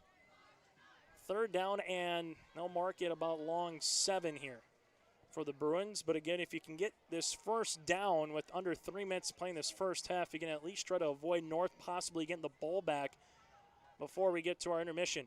Shotgun, Nissen has some time, post pattern down the middle, incomplete off the hand of Fargo South Spy. And then it got deflected up in the air and almost a chance for Fargo North to come up with the interception there. And that was Dallas Bachmeyer playing it.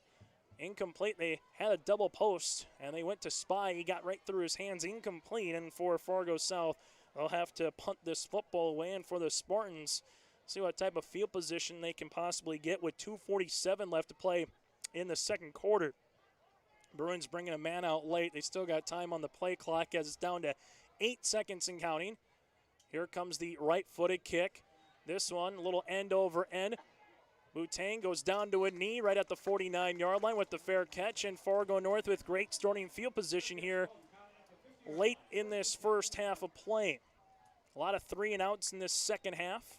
A lot of quick possessions compared to what we saw in the first half, the first quarter. The first quarter, there was only 4 possessions combined compared to what we've seen here in the second quarter. This will be the 7th combined possession between Fargo North and Fargo South. Fargo North right now, it's been the 1-2 combination on the ground of Hago and Lockwood. They have combined again for 75 yards on 16 carries and 1 touchdown between Lockwood, the senior, and Hago, the sophomore. And with 2:41 and 2 timeouts, you got everything in your repertoire right now if you're Adam Rowland at your disposal, particularly starting at midfield. One wide receiver to the near sideline, twins left in the gun. Boutain fires, going down the near side. That's going to be incomplete for Friddle at the 20-yard line. And on the coverage for Fargo South, Jack Corbel, who's done a nice job tonight on the outside, kind of playing an island. We saw him do that with Sem, able to just kind of be there, not allow the receiver a lot of space. That is the 6th straight pass in which Boutain has been unable to complete one with a teammate for Fargo North. Started the game in Fuego. He was 6 of 7 for 39 yards. Since then, he's 0 for 6 with an interception. 2nd and 10, Spartans, ball at midfield. Shotgun again. This one, Boutain with the legs past the 50, and he breaks one tackle. Then we are going to get the whistle. Fargo South just came up with the bear hug there with Tyler Christensen, and then another Bruin came in late. Boutain able to get 3, maybe 2. They'll mark him 2 yards. 5 carries for 7 yards. Right now, Fargo North quickly breaks the huddle. 20 seconds on the play clock as we're nearing the 2-minute mark here in this second quarter. 2 wide receivers left, 1 to the near side in the pistol. 3-step drop. This one gets tipped at the line and incomplete. They're looking for a quick hitch. That one gets tipped by Fargo South, and Christian Skipple was there, the 6'4" defensive lineman at 235 pounds, the senior. And again, if you're Fargo North, been a great first half in terms of time of possession, what you've been able to do on the turnovers, able to run the football. And if you're Fargo South, you pretty just want to much start over at half, but you're only just down by 7 points right now. Fargo North come on to punt this one away for the Spartans. And we're going to get a false start here on Fargo North. Their 3rd penalty of the game, this for 25 yards. North coming on, Nathaniel Friddle with his 2nd punt of this contest. Came in with averaging 38 yards per punt with 2 of them inside the 20-yard line. And the game against Valley City at Fargo North a week ago. There's Friddle back at his own 34. Here it comes, almost gets blocked, end over end, back to the 20-yard line on the return for the Fargo South Bruins. Here we go. This is Corbel. Corbel to the far side, to the 30, to the 40, to the 50, 40. Corbel, he's still running. 20, 10, 5, touchdown Bruins. But hold the phone. We got a flag back at the Fargo South 26-yard line, and Fargo North is saying it's coming back. Right now it stands as an 80-yard punt return for Jack Corbel, but it looks like it's going to be coming back. And that is one is going to definitely hurt. There's the holding penalty on Fargo South, and that one extremely, extremely hurts the Bruins. Take 6 points off the board, 4 penalties for 40 yards, but that penalty really is 6 points off the board. Instead, it'll be 1st down and 10 for Fargo South with 83 seconds left to play in the first half, as both teams still with 2 timeouts remaining. And the penalty for the hold was back at the 26-yard line. So it'll be 1st and 10 South with 83 seconds left to play in half number 1. Ball will be at their own 16-yard line. If you're Adam Rowland in Fargo North, you take a big sigh of relief as it's kind of been horrible, or you've had Jones, 2 guys with some speed. And Fargo South, if they get a lane or they get to the edge, these particular athletes can get out and really run really quick. But right now it's just been the miscues by both teams at particular times. Fargo South with 3 turnovers, a couple of penalties. Fargo North with 1 turnover. They haven't been able to capitalize except on 1 turnover for Fargo South. And more miscues and stubbing your own toe than taking advantage of your opponent. Shotgun formation for Nissen. Nissen steps up, looks down the middle, incomplete on a post pattern. As that one in for Neomucha Manza. Eve, the senior wide receiver, incomplete on the post pattern. Nissen right now with 4 completions, 4 for 7 with an interception. He's got, make that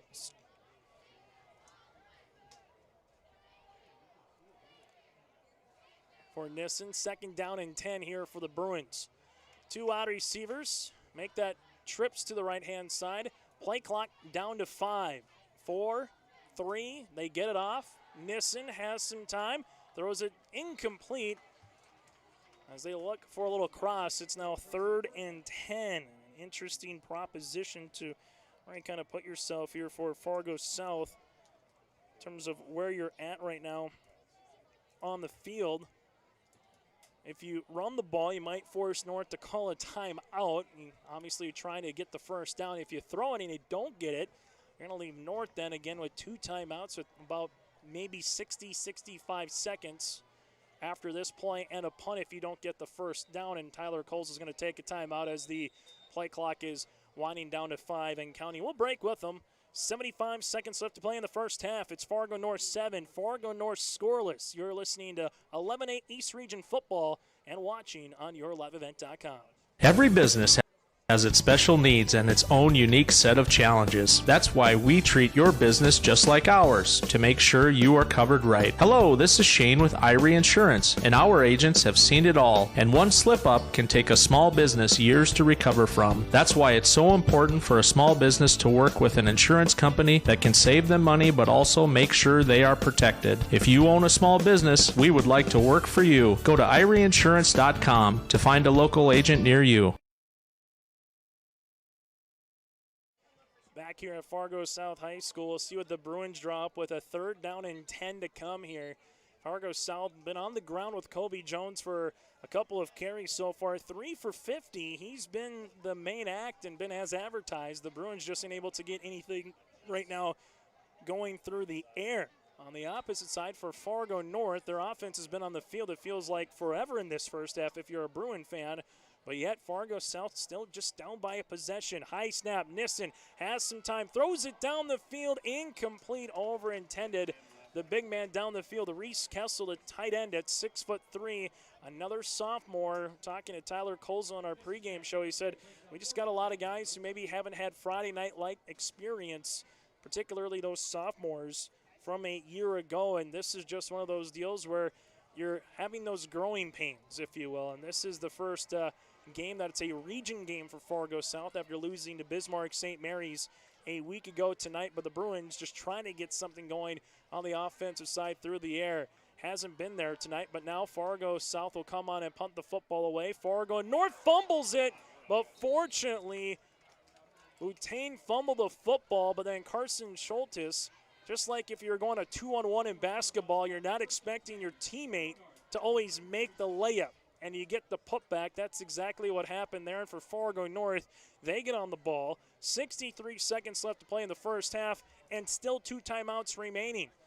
So Fargo North, we'll see what they can do here for what might be the final possession of this first half of play. Second time in this contest that North has started in plus territory at the Bruin 46. They had one where they started at the half-yard line. I don't know if it gets much better than that for an offense, but this one at the 46. 2 wide receivers near sideline. Sem to the left. One high safety. Handoff, Lockwood up the middle, makes a man miss, gets to the 40-yard line, has the first down, 35, and he rumbles his way past the 30, and he gets down to the 29-yard line. 17 yards on the rush by Lockwood, and North really getting quick to the line. 9 carries for 60 yards for the senior. 2 wide receivers right, 1 to left-hand side. 3-step drop, and we have a flag, and this might be a false start on North, and it is. Spartans, their 4th penalty of the game for 30 yards. But going back to Lockwood, Mason, there's a guy that's coaching at NDSU, played at NDSU, played at West Fargo. Tyler Roll wasn't the biggest, but in terms of what he was able to do, kind of reminds you of what Roll was, who was an animal for West Fargo, for Coach Jay Gibson back in the day for Tyler Roll, for what he was able to do there in the 2000s.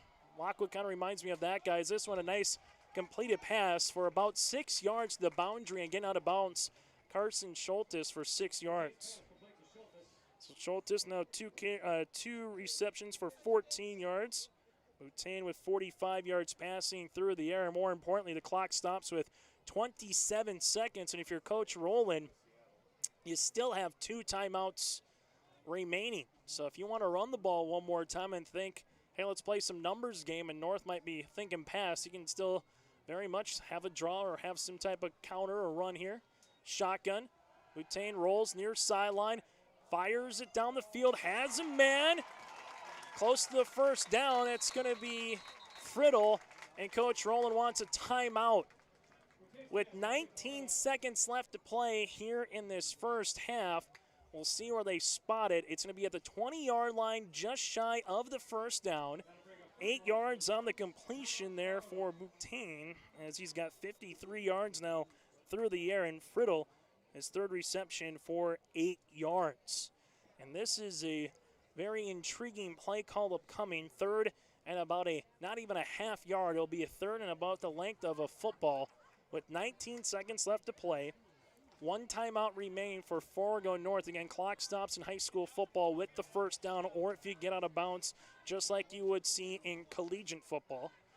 It's just a matter of what do you run here as you try to get a little bit closer, maybe for a potential field goal. If you're Fargo North, you got Friddle and Watson. Watson is 3 for 3 on point after attempts. A soccer player, turns field goal kicker on Friday night. But how close do you got to get to where you feel comfortable, or do you take a shot here at the end zone? Twins left, 1 right, that's Friddle. Shotgun, Fargo south, they're going to bring 4. Boutain fires, incomplete. They're looking on a underneath crossing pattern. They had Schultes open, and you have a couple of seconds, 4 seconds come off the clock, and brings up 4th and short. Fargo North. Again, you can try to just get a quick first down and then get right to the line and spike it if you want to save that timeout, or you try to get to the first with a rush and see what you get here for the Spartans. 1 wide receiver, Friddle to the right-hand side. You have Twins left, Lockwood in the backfield. Clean snap, Boutain rolls left-hand side. Here comes the throw, 1 hopper, incomplete, and that's a turnover on downs. Fargo South defense bends but doesn't break. And it's going to be a turnover on downs in Fargo South with just 9 seconds remaining here in this first half. We'll see how aggressive Tyler Colza wants to be with it at his own about 20-yard line to start with this football. This might be one of those where you're going to run a draw, maybe a little screen play, try to get into the hands of someone like Jones and see if he can make a man miss. Or this one just might potentially be a knee, and that's what it's going to be. Going to go to half. So Fargo North with the only points of the game via Lockwood 1-yard touchdown, rushing touchdown for the Fargo North Spartans. And you had Watson coming on with the PAT. And that made it 7-0 Fargo North with 8:01 left to play in this first half. That does it for the opening 24 minutes. Our halftime show is coming up next. It's Fargo North 7, Fargo South scoreless, right here on your live events. What do Basketball, choir, drama club, and marching band all have in common. They're all high school activities that offer learning opportunities not necessarily found in the classroom.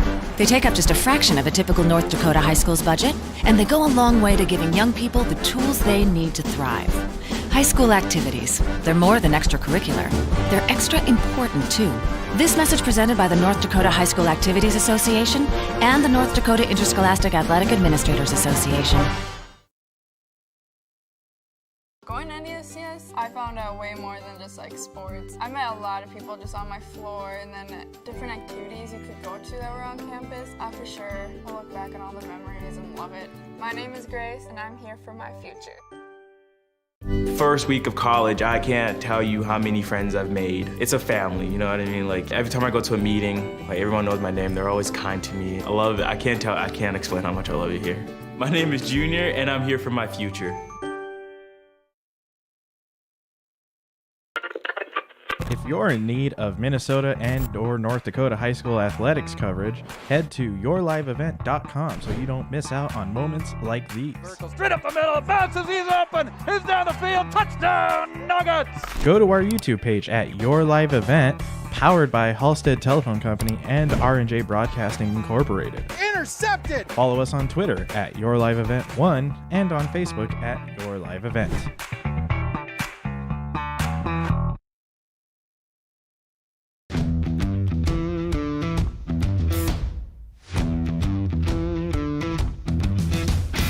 Degelman does put the effort and time into their employees by training them.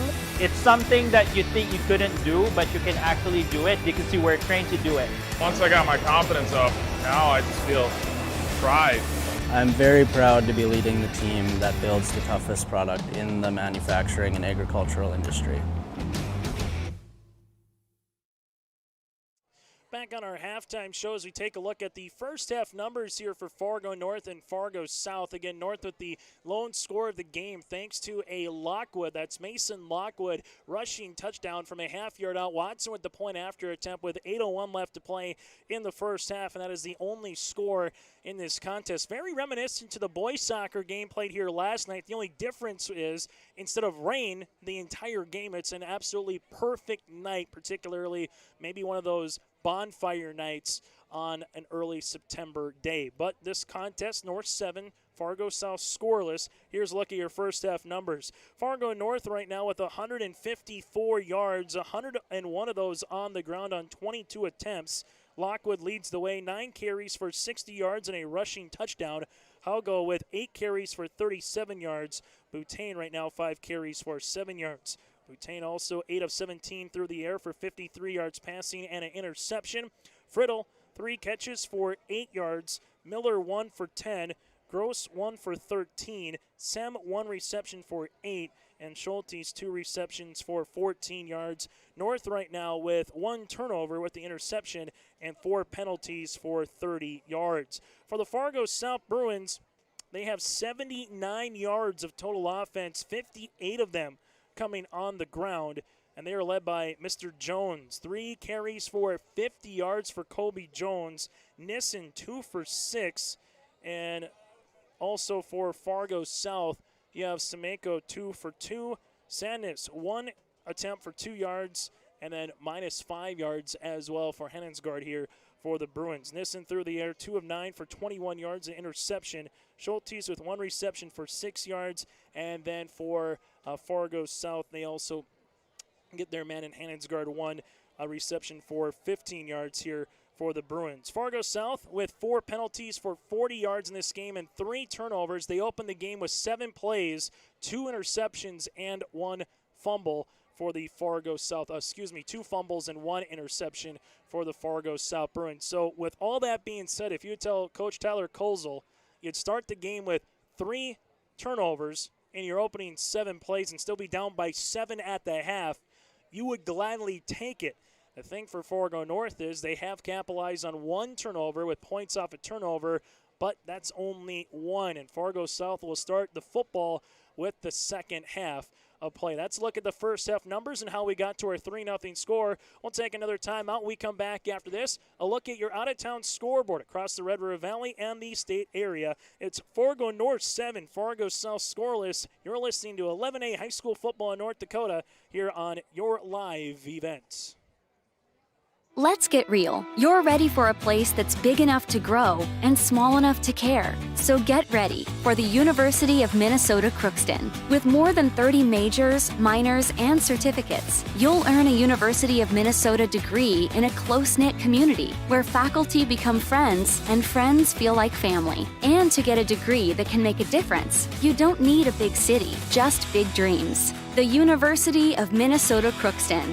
Real, hands-on, ready. The Ada EDA is committed to improving the quality of life for Ada residents by providing assistance to new and small businesses, developing and assisting with affordable housing to provide economic growth in our community, and including building incentives with affordable lots in great locations with amenities, and also city property tax abatement and free city utilities. For information, contact City of Ada 784-5522 or visit the City of Ada website adamn.gov.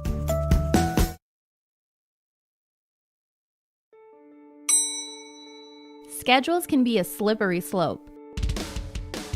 With yourliveevent.com, that's just not the case.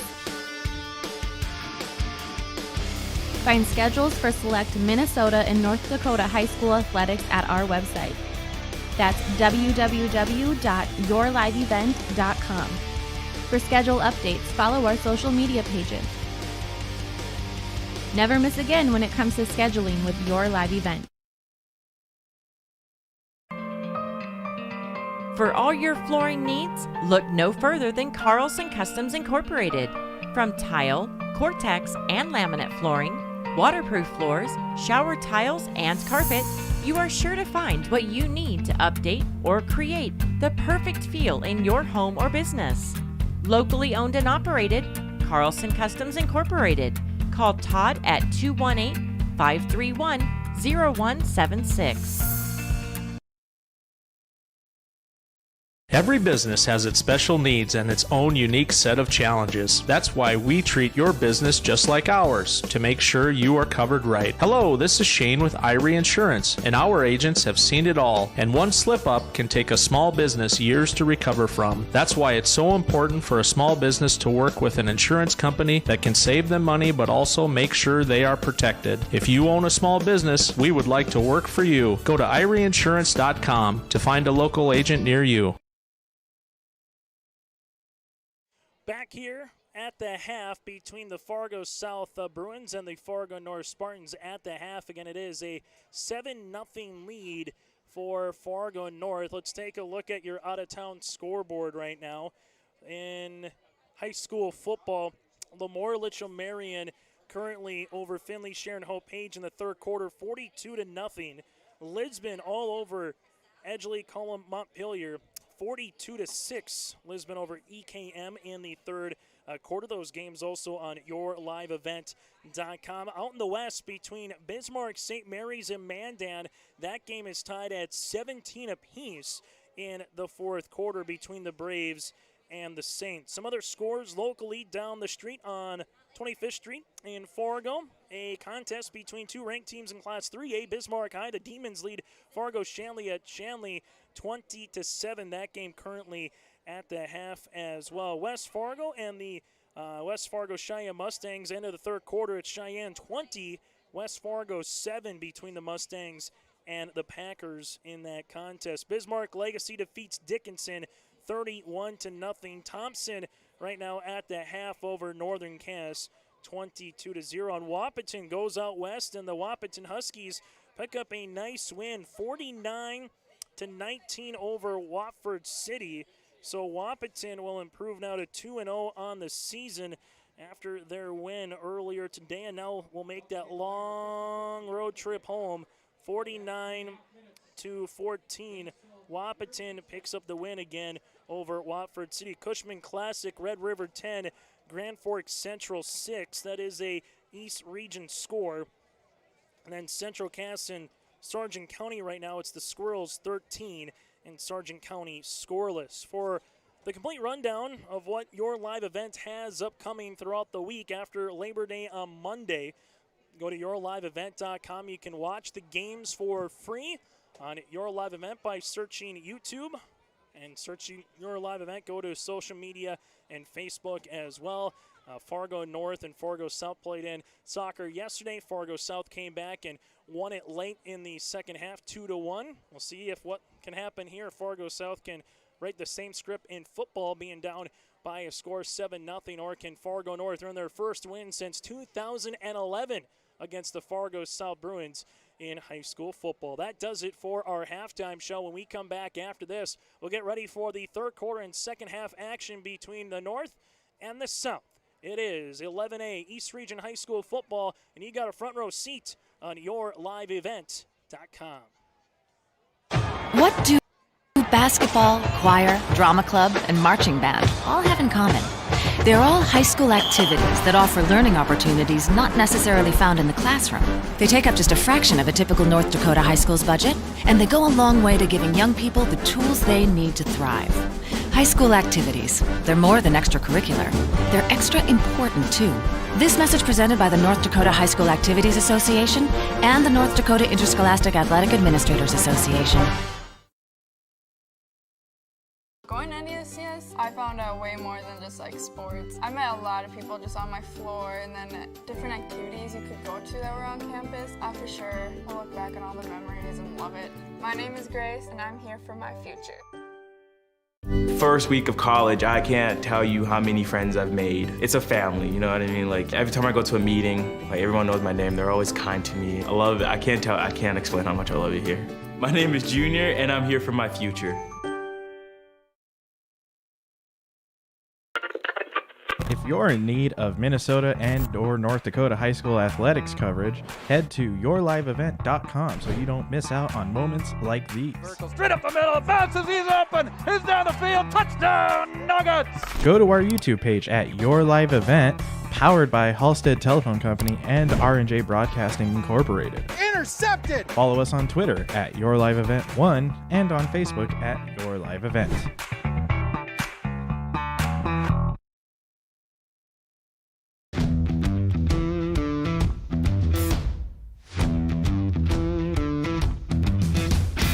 Degelman does put the effort and time into their employees by training them. It's something that you think you couldn't do, but you can actually do it because you were trained to do it. Once I got my confidence up, now I just feel pride. I'm very proud to be leading the team that builds the toughest product in the manufacturing and agricultural industry.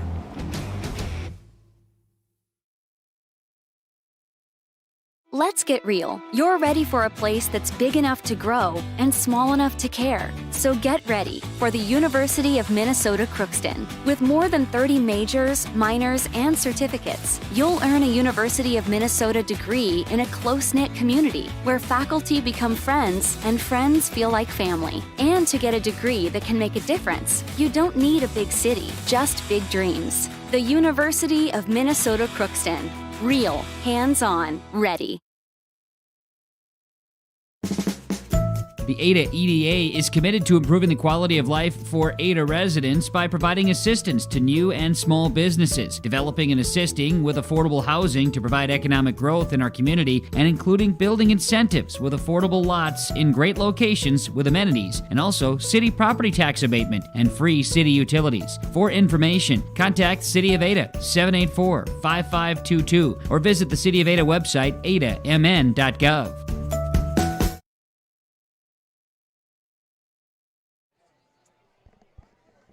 Fargo South High School, as we're just about a minute away from getting you ready for the second half action here between Fargo North and Fargo South. Again, if you're just joining us, Fargo North with the one score that came at the 8:01 mark left in the second quarter. Lockwood 1-yard rushing touchdown. Watson with the point after attempt. 7-0 Fargo North over Fargo South. Fargo North right now with 154 yards of total offense. Fargo South with 79 currently. Update for you between Central Cass and Sargent County. It is 26-8. Central Cass now leads Sargent County in 11B football after 3 quarters of play. This game started a little bit late than what you normally would. 7:30 the opening kickoff time in this contest. Again, a game that went final in a non-East versus West region game. Wahpeton over Watford City 49-19. After tonight, a week from now, Fargo South will play in the City of Bridges in Valley City against the Highliners. For Fargo North, they will continue to go west and actually go into the Mountain Time to the Queen City of Dickinson for the Spartans as they go up against the Midgets of Dickinson a week from tonight. Fargo South with 2 home games to open up the season against Bismarck St. Mary's and now Fargo North. For Fargo South, again, 2 games at home for Fargo North. They started at home against Valley City, then just make the short trek across town here to get ready for this contest.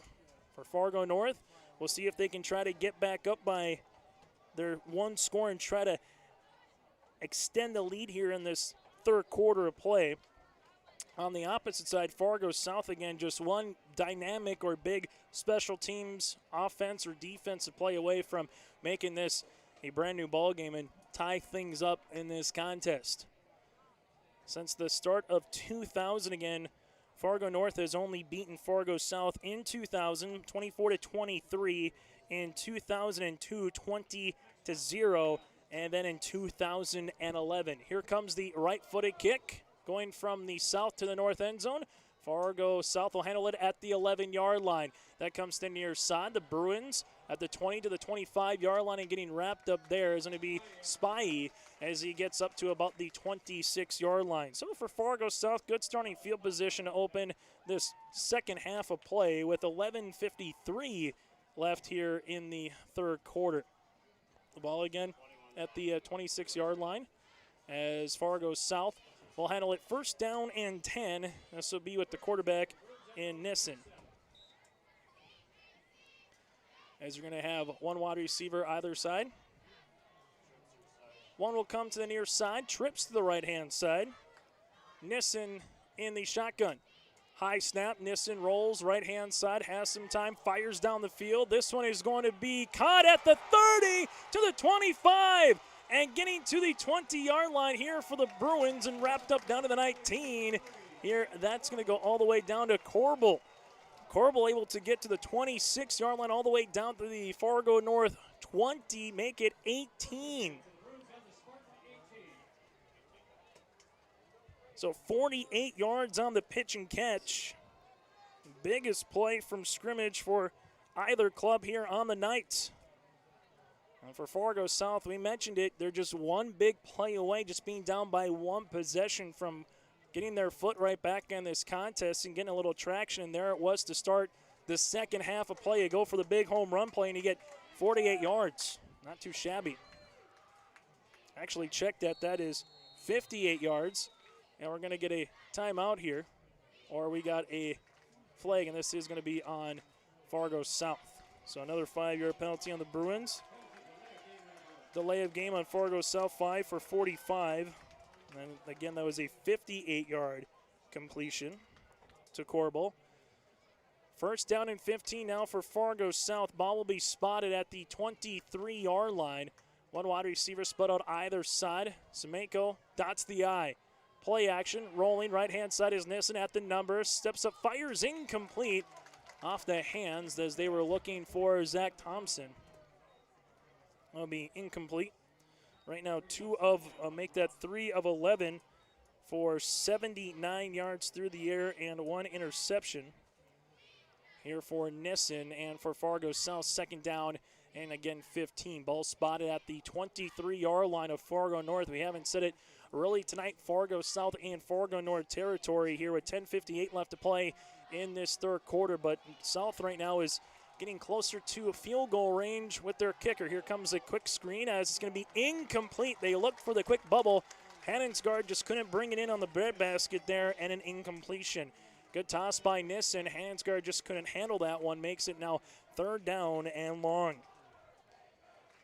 Nathaniel Friddle is a kicker alongside with Max Watson for Fargo North. For Fargo South, Landon Dockin is 3 for 3 in field goals on the year. He made 2 from 30+ against Bismarck St. Mary's, and right now if there would be no yards on this play, it would be about a 40-yard field goal attempt as it's 3rd down and 15. Play clock down to 5. Shotgun formation. Nissen steps up, looking down the middle. It gets incomplete. Almost a catch, then almost picked off as they were going for the big man. And Reese Kessel, the tight end, for about 10-yard post down the play. And then Fargo North with the high safety there. And Dallas Bachmeyer was almost able to come down with it. Instead, it'll be incomplete. And Fargo South will try the field goal, as the Bruins will come out for a 40-yarder again. This is going to be Landon Dockin. Dockin, and in high school football, we saw it from Fargo Shanley last year with Emmett Kenny, who eventually went to Stanford having a kicker, what type of a weapon that can be. And we're going to get the play clock. We'll have to get reset as it does there. Dockin, right-footed kick, upcoming. From 40 yards out, far hash. Clean snap, clean hold, right-footed kick, end over end's got the leg, and that one is drilled right through the middle. Dockin now 4 for 4 on the season with field goals from 20, 30, and now 40 yards here in the first 2 games. And Fargo South is on the board for the first time tonight, trailing by now 4, a new score with 10:44 left to play in the 3rd quarter. It's North 7, Fargo South 3 here on your live events. Schedules can be a slippery slope. With YourLiveEvent.com, that's just not the case. Find schedules for select Minnesota and North Dakota high school athletics at our website. That's www.yourliveevent.com. For schedule updates, follow our social media pages. Never miss again when it comes to scheduling with Your Live Event. As we're back here at Fargo South High School after a 40-yard field goal by Dockin, which made it now a 4-point ball game. Fargo South 1 possession. They strike for the big play down the field again. Nissen was able to find his wide receiver in the senior Jack Corbel that went 58 yards, and then they ended up with the 40-yard field goal. And just tell you what, the kicker, again for Fargo South, he's just only a junior. So going to be very curious. Again, you had a Power 5 kicker in Emmett Kenny from Shanley a year ago, and now Dockin looks to kind of continue that here for the Bruins in terms of special teams players from Fargo, maybe getting a knock at the next level. But first things first, got to go through your junior and senior year, and Dockin, a wealthy, healthy end-over-end kick, and in high school football, that goes in the end zone. It's an automatic touchback.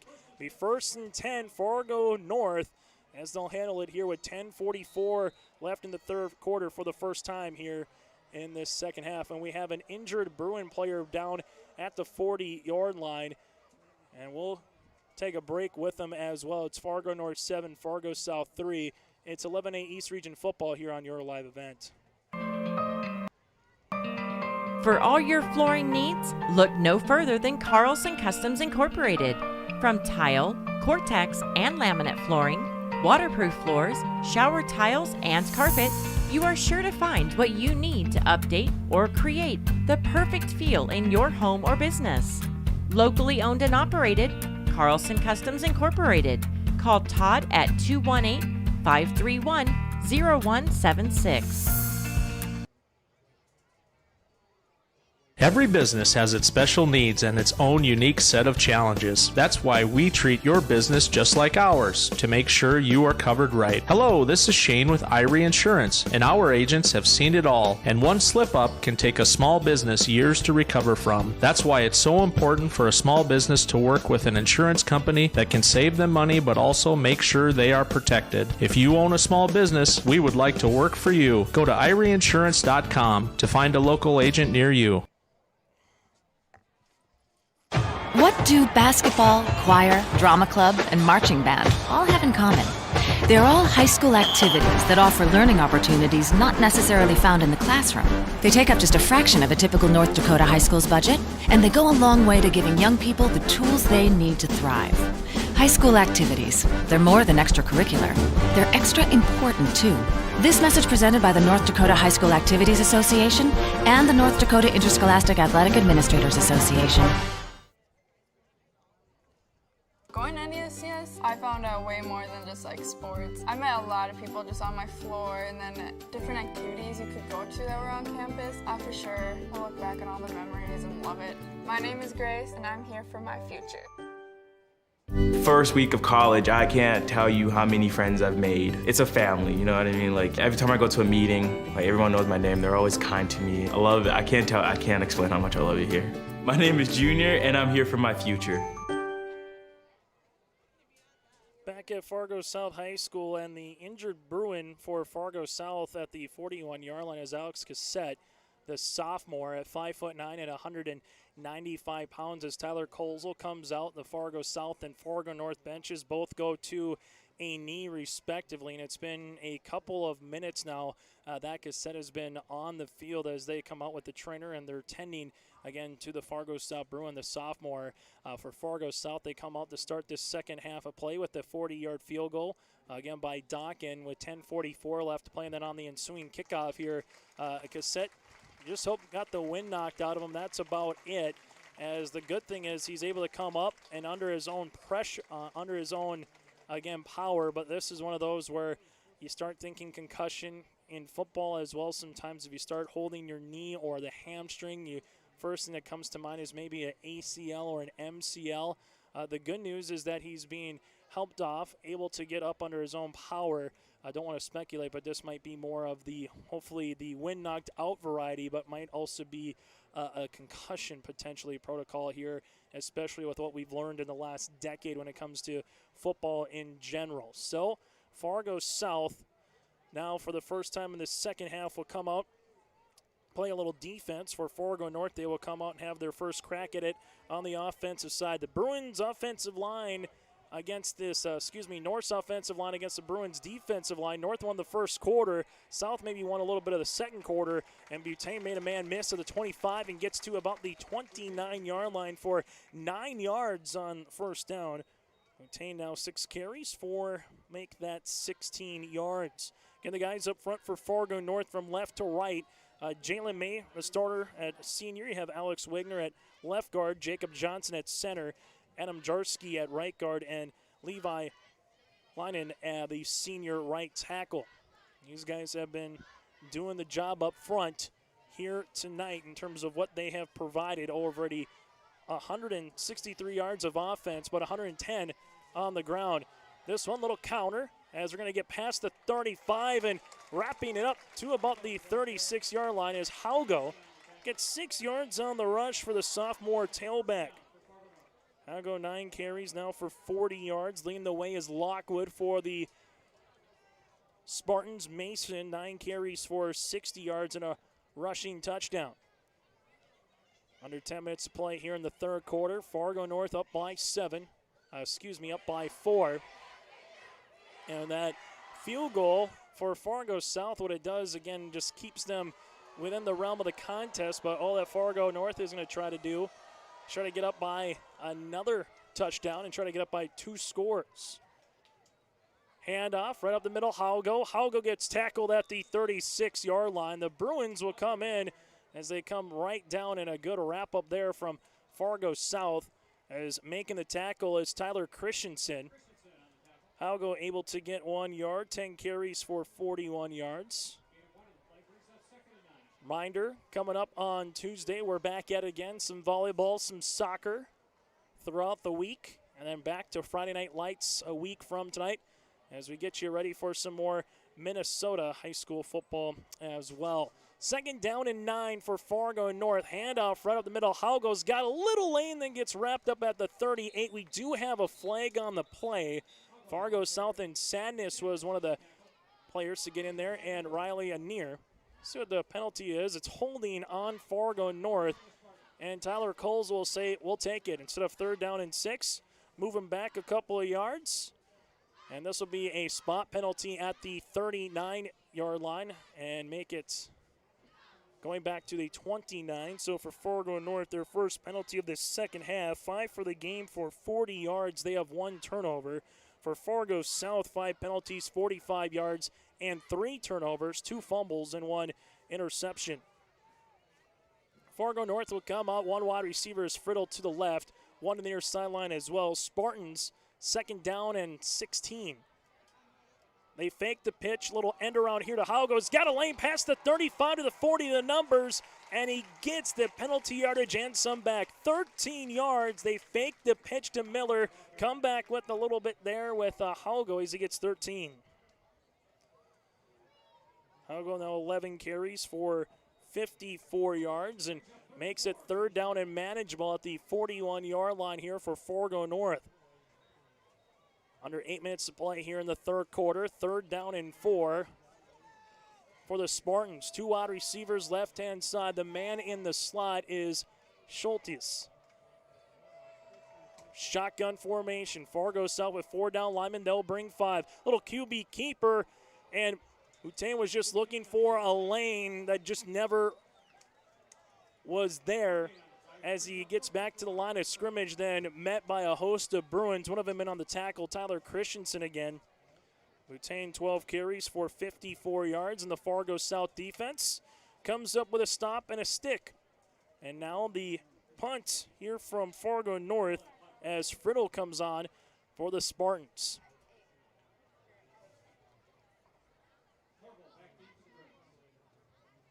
This one a clean snap. Friddle, right-footed kick, and it's off the side of his foot, and South will have great starting field position, and it will be a -1 yard punt.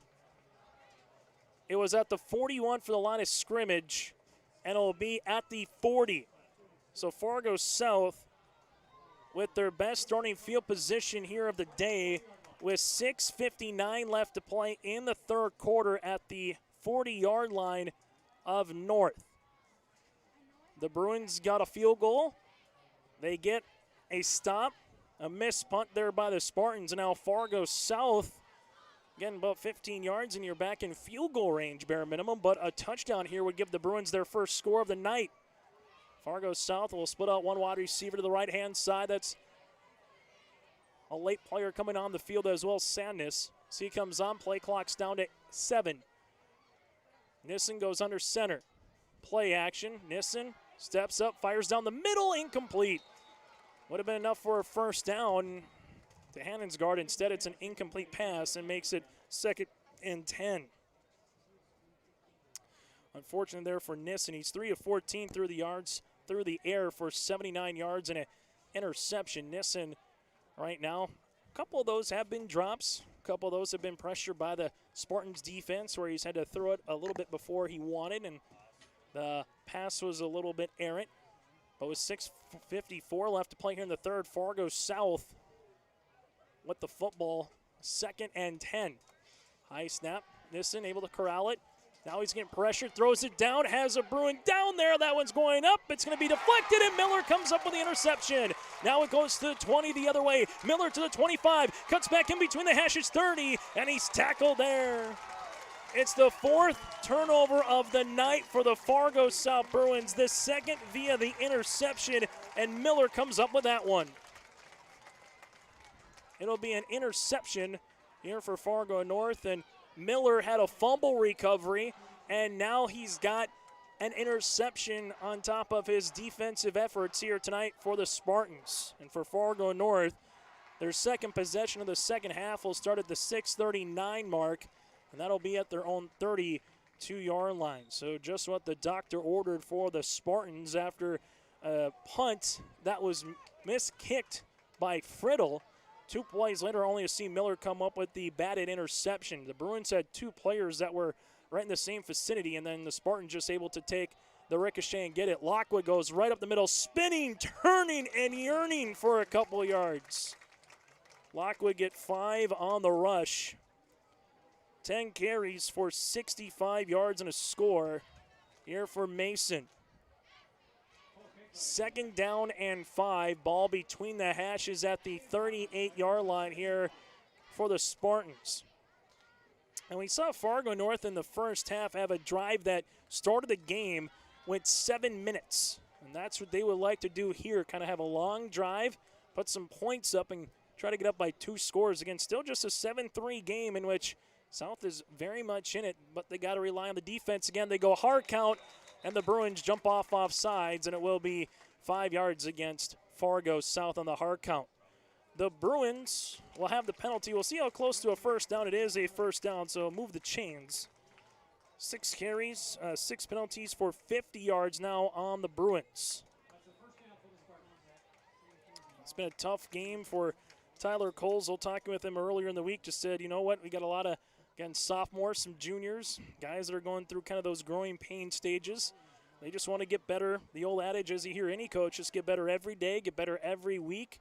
As the calendar turns more into the fall, be a dangerous team late. Handoff, Lockwood, left-hand side. He gets tripped up there by Nissen. As Nissen comes in on the tackle. Lockwood, though, able to get a couple yards. And the one thing for both Haugo and Lockwood is when they get hit, they fall forward an extra half yard or a yard. And that's what Lockwood was able to do there for 3 yards. 11 carries, 68 yards, and a score. Him and Haugo have combined now for 112 yards on the ground in 23 attempts. One wide receiver split out left-hand side. That's going to be Jeremiah Sem. His older brother plays at MSU for basketball. His sister plays at Concordia. Boutain has some time, finds the big man down the middle past the 40 to the 35. Here for Fargo North, Carter Zeller, a 6'5", 210 sophomore. As Zeller goes from the 35 to the other 35. Maybe they get a couple nice yards there.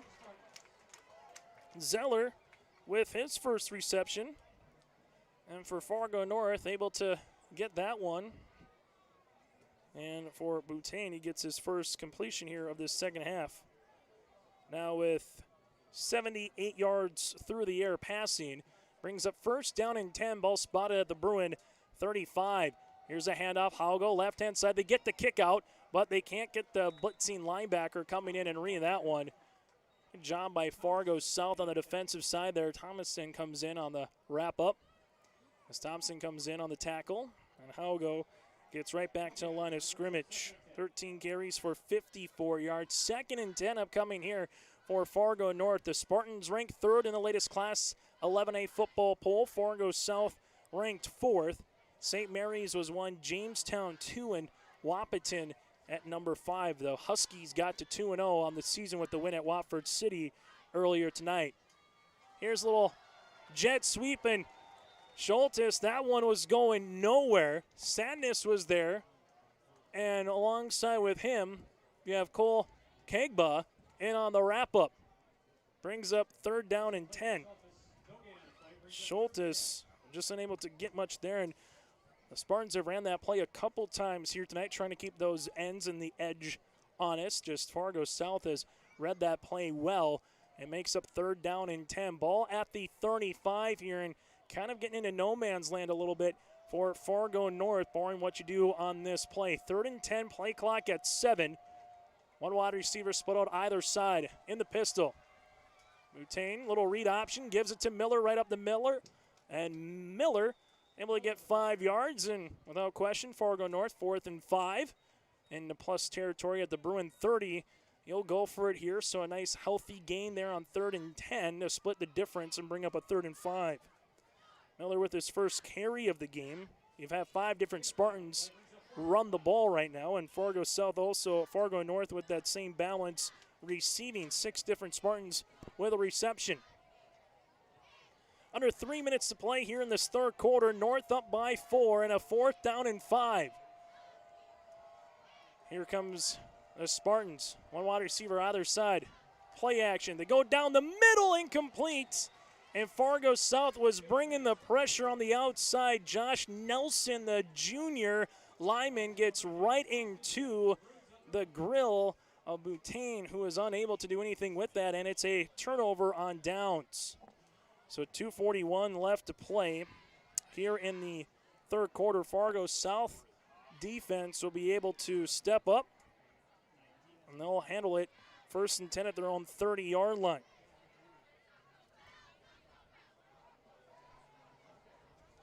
Chase Miller with you here on your live event. Gage is running the camera, one of the for the new class here at Fargo South.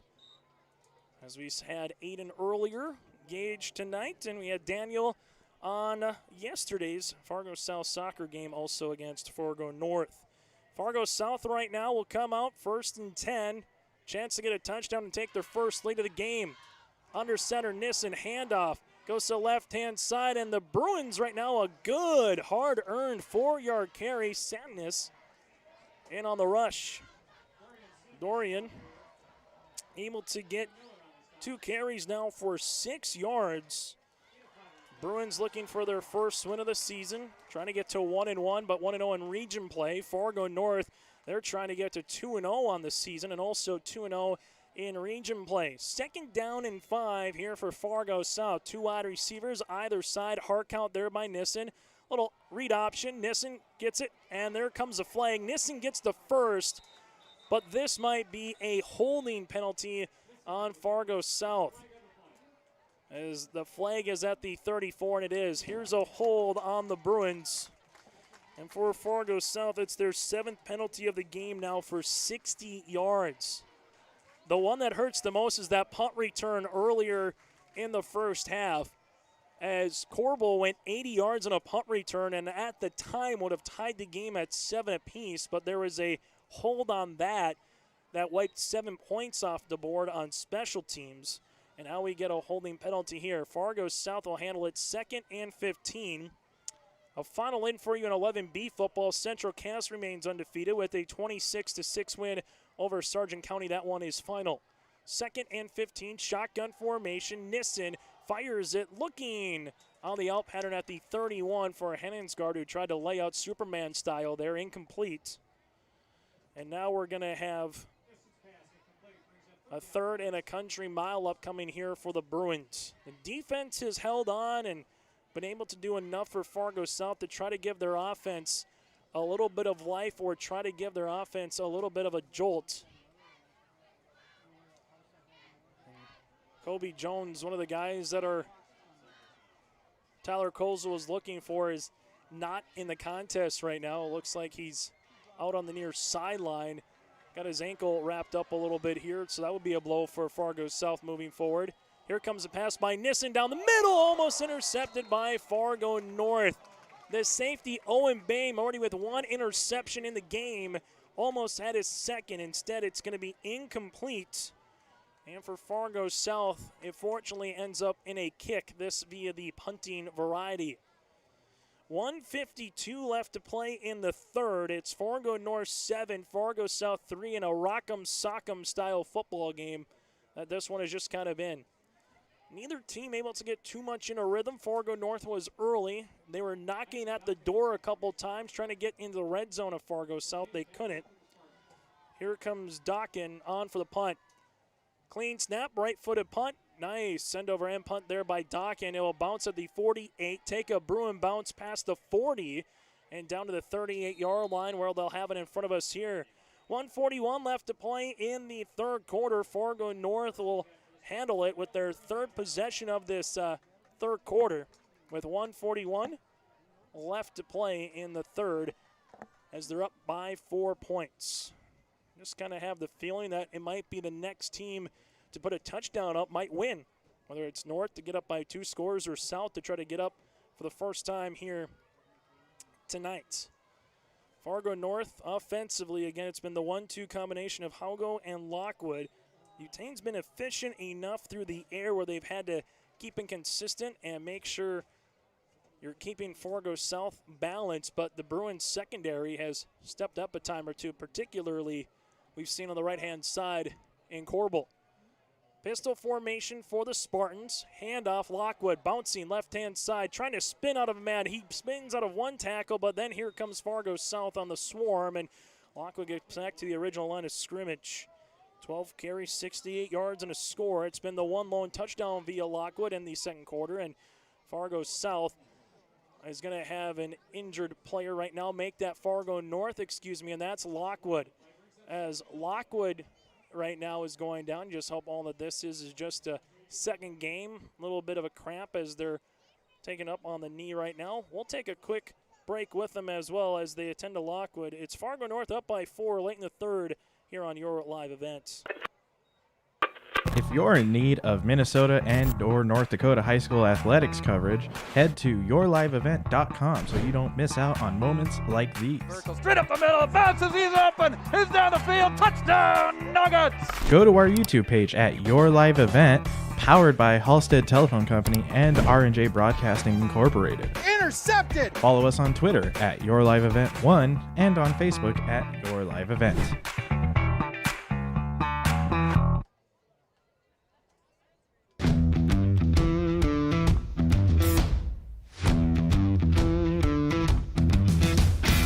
Degelman does put the effort and time into their employees by training them. It's something that you think you couldn't do, but you can actually do it because you were trained to do it. Once I got my confidence up, now I just feel pride. I'm very proud to be leading the team that builds the toughest product in the manufacturing and agricultural industry.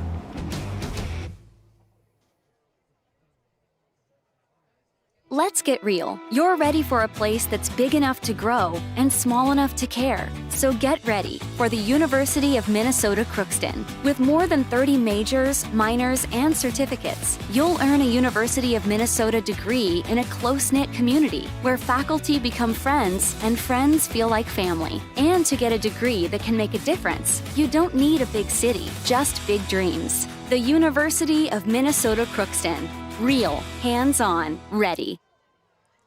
Back here at Fargo South High School on your live event, Lockwood limps off the field for Fargo North as they handle it 2nd and 11. Here's a little counter reverse again to Haugo at the numbers as he gets close to the first down before he's taken down close to midfield. He needed the 49 for the first, and they'll mark him at the 48, so 3rd and 1 upcoming. Haugo 14 carries for 65 yards. Lockwood 12 for 68, and if Lockwood is unable to come back into the contest, it might be more of the Miller and Haugo show here, respectively, for Fargo North. Just over a minute to play in the third. 3rd and inches for the Spartans at their own 48-yard line at the far hash. Fargo South stacking the line with 6 linemen. Hand off, Haugo, little counter play, gets the first down past the 50, and he's cut down into Fargo South territory as Fargo South with Spy in on the tackle, but not before Haugo is able to get 3 yards on the rush. 15 carries now for 68 yards. The Bruins have done well enough to limit the big play here from the Spartans. We've seen some that have gone 14, 15 yards, but we haven't seen that big 50, 60-yard play. Fargo North had a nice 25-yard reception to Zeller earlier in the quarter, but other than that, Fargo South's defense has done enough to keep the Spartans in front of them and try to force North to go on a big, long drive. And that's what the Spartans are trying to do here. Here's a pitch play. Haugo cuts it back in, and he turns it in, put his foot into the turf, and got north to south, and at least got a yard, and that might be the end of the third quarter. Haugo 16 carries now for 69 yards, and the Spartans, they don't have to do anything, and Haugo comes up a little gingerly as he goes to the sideline. And we'll kind of keep our eye on that, especially if Lockwood is unable to come back. Well, that does it for the third quarter. At the half, it was 7-0 North. The Spartans cut the deficit down to 4. But currently, Fargo North still with the advantage as we go to our final 12 minutes of regulation on your live events. The Ada EDA is committed to improving the quality of life for Ada residents by providing assistance to new and small businesses, developing and assisting with affordable housing to provide economic growth in our community, and including building incentives with affordable lots in great locations with amenities, and also city property tax abatement and free city utilities. For information, contact City of Ada 784-5522 or visit the City of Ada website adamn.gov.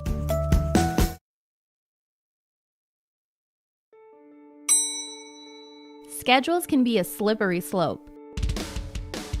With yourliveevent.com, that's just not the case.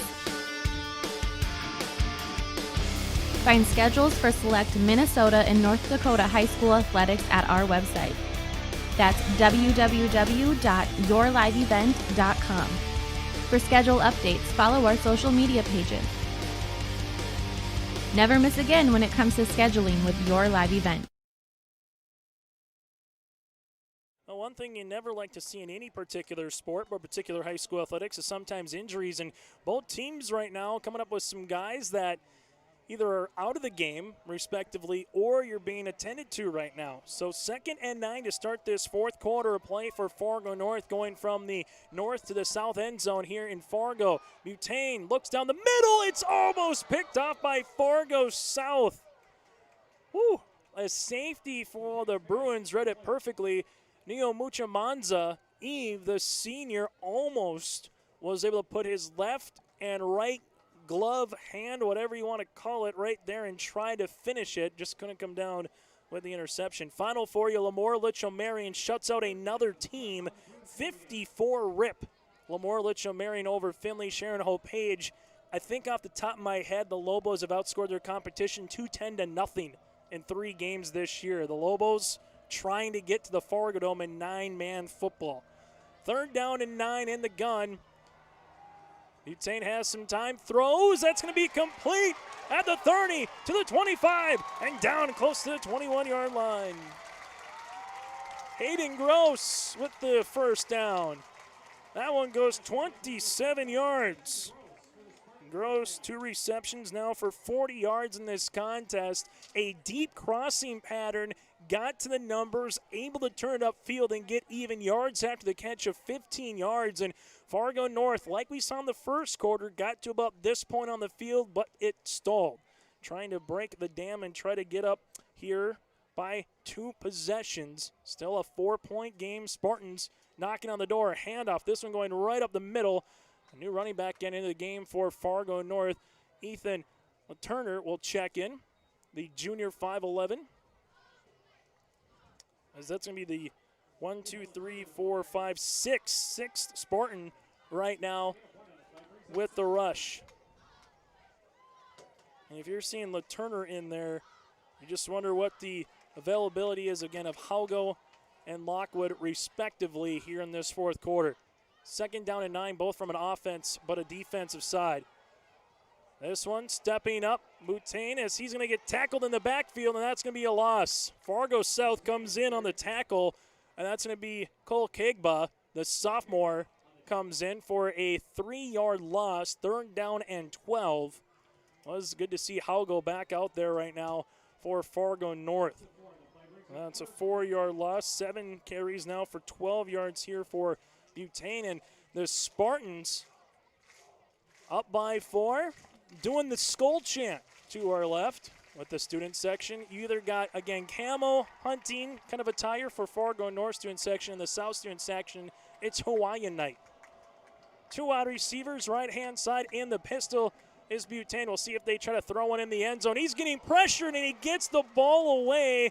It's going to be incomplete, or they say it's a fumble, and now they're going to say it's incomplete. The whistle came late. Butane got hit as he was throwing the ball. It was a one-hopper to the intended receiver. There shouldn't be roughing the passer. There shouldn't be an intentional grounding. But again, the whistle came late, so South thought, hey, no whistle. Pick up the ball and run the other way. Maybe you get a defensive score. Instead, it brings up a 4th down and 13. But the Bruins were able to get to the quarterback immediately. In Fargo South in the first quarter, North was winning that line of scrimmage, but now we've seen Fargo South able to get 1 or 2 of their linemen up front, putting some pressure here on the Spartans quarterback, and the play clock's at 20 seconds right now. Good job by Anir, Skipple, Christensen, Nelson, some of those big guys for Fargo South. Play clock's at 9 as the Bruins quickly try to get to line. We'll see if Coach Rowland might have to burn a timeout. Down to 3, down to 2, down to 1, and we're going to have either a flag. It's going to have to be delay of game, and there it is. A delay of game. Just looking at the play clock, you can kind of see Fargo South's defense. They were playing the clock. A couple of them were looking at the clock, not the ball, and you thought there might have been a hard count. Instead, what happens is a 5-yard loss here. Now for Coach Rowland, kind of in that spot where you're not going to come on and probably try to punt, because if it goes in the end zone, only nets you 9 yards. Trying to maybe get a flag on Fargo South, get a little closer, or hey, worst comes to worst, try a post, try a little hitch, throw it in the end zone, and maybe you can come down with the football. 10:23 left to play in the fourth quarter. North with one touchdown thanks to Lockwood at the second quarter. They need the Bruin 11. Clean snap. Butane has some time, winds up, throws, going deep down the field for Friddle. Friddle in the end zone, incomplete. Just a hair underthrown. Corbel there on the coverage for Fargo South, and it's a turnover on downs. Fargo South will have their first possession of the fourth quarter with 10:16 left to play, and this will be at their own 29-yard line. The Bruins, if you go back to the old adage, as we're getting closer to Halloween, and you kind of talk about cats having 9 lives, Fargo South might feel like that in this particular ball game, having 4 turnovers, 2 via the fumble and 2 via the interception, and still they're only down by 4. Shotgun formation. Nissen has some time, looks, fires down the middle, incomplete on the crossing. Kessel was the man intended for, unable to come down with that pass. And now it's going to become a 2nd and 10. Nissen started the second half with a 58-yard bomb to Corbel. Since then, it's been 7 straight incompletions with 1 interception tied in. But still, you're 1 missed tackle, 1 big run away from taking the lead in this fourth quarter. Twins left and right, shotgun. North will bring 4, firing down the middle. Kessel comes up with it this time. Kessel goes across a deep post pattern for 15 yards. First down, Fargo South. In the first game of the season against St. Mary's, Reese had 3 receptions for 37 yards. Jeremiah Wurzbacher comes to mind, a former Fargo South Bruin from a few years ago, a big tight end, kind of had that frame. First down and 10 here for the Bruins as they're getting close to midfield. 1 wide receiver split out left-hand side, Seth Cascalta. First and 10, Fargo North going to bring 5. They go down the middle to Kessel again, incomplete. Trying to split the coverage of Owen Boehm, and alongside with him, Gus Mon. Makes it 2nd and 10. Nissen through the air right now with 94 yards on 4 completions. He's 4 of 20 through the air for 94 yards with 2 interceptions. But Fargo South has it at midfield. And when you start looking at the clock, both teams with all 3 timeouts, so eternity is there, but how many more possessions will you get if you're Fargo South? 2nd and 10, Nissen winds, fires down the middle, and that one's going to be incomplete. North safety Owen Boehm was trying to make that. Bachmeyer was trying to get on the ball, and Fargo South's wide receiver Hennensgaard had to go from receiver to defensive back. Just got his hand enough in there to bat the ball away from Bachmeyer. Makes it 3rd down and 10. 9:29 left to play here in regulation, a game that's about 2 hours old, kicking off just after 7:30 here tonight. Blackened sky, the lights are on. It feels like fall is slowly but surely coming. You have Concordia, VCSU, Bison, UND football tomorrow. It's going to be a lot of fun, but we have high school football Friday Night Lights tonight, and a timeout on the field will break. Coach Kozel takes it here for Fargo South. 9:29 left to play in regulation. Don't you go anywhere. North up by 4 over South. South, though, 3rd and 10 at midfield, and we return here on your live events. For all your flooring needs, look no further than Carlson Customs Incorporated. From tile, Cortex, and laminate flooring, waterproof floors, shower tiles, and carpet, you are sure to find what you need to update or create the perfect feel in your home or business. Locally owned and operated, Carlson Customs Incorporated. Call Todd at 218-531-0176. Back here at Fargo South High School after Coach Kozel calls the timeout. It'll be 3rd and 10. Fargo South with 2 timeouts remaining. Final score for you, Fargo. Shanley comes back and beats Bismarck down 20-7. The Deacons upend the Demons 21-20. And for Troy Mathern, they improved to 2-0 on the season. Thompson defeats Northern Cass 50-12. And Hillsborough Central Valley 2 points better than Harvey Wells County 28-26. 3rd and 10 here.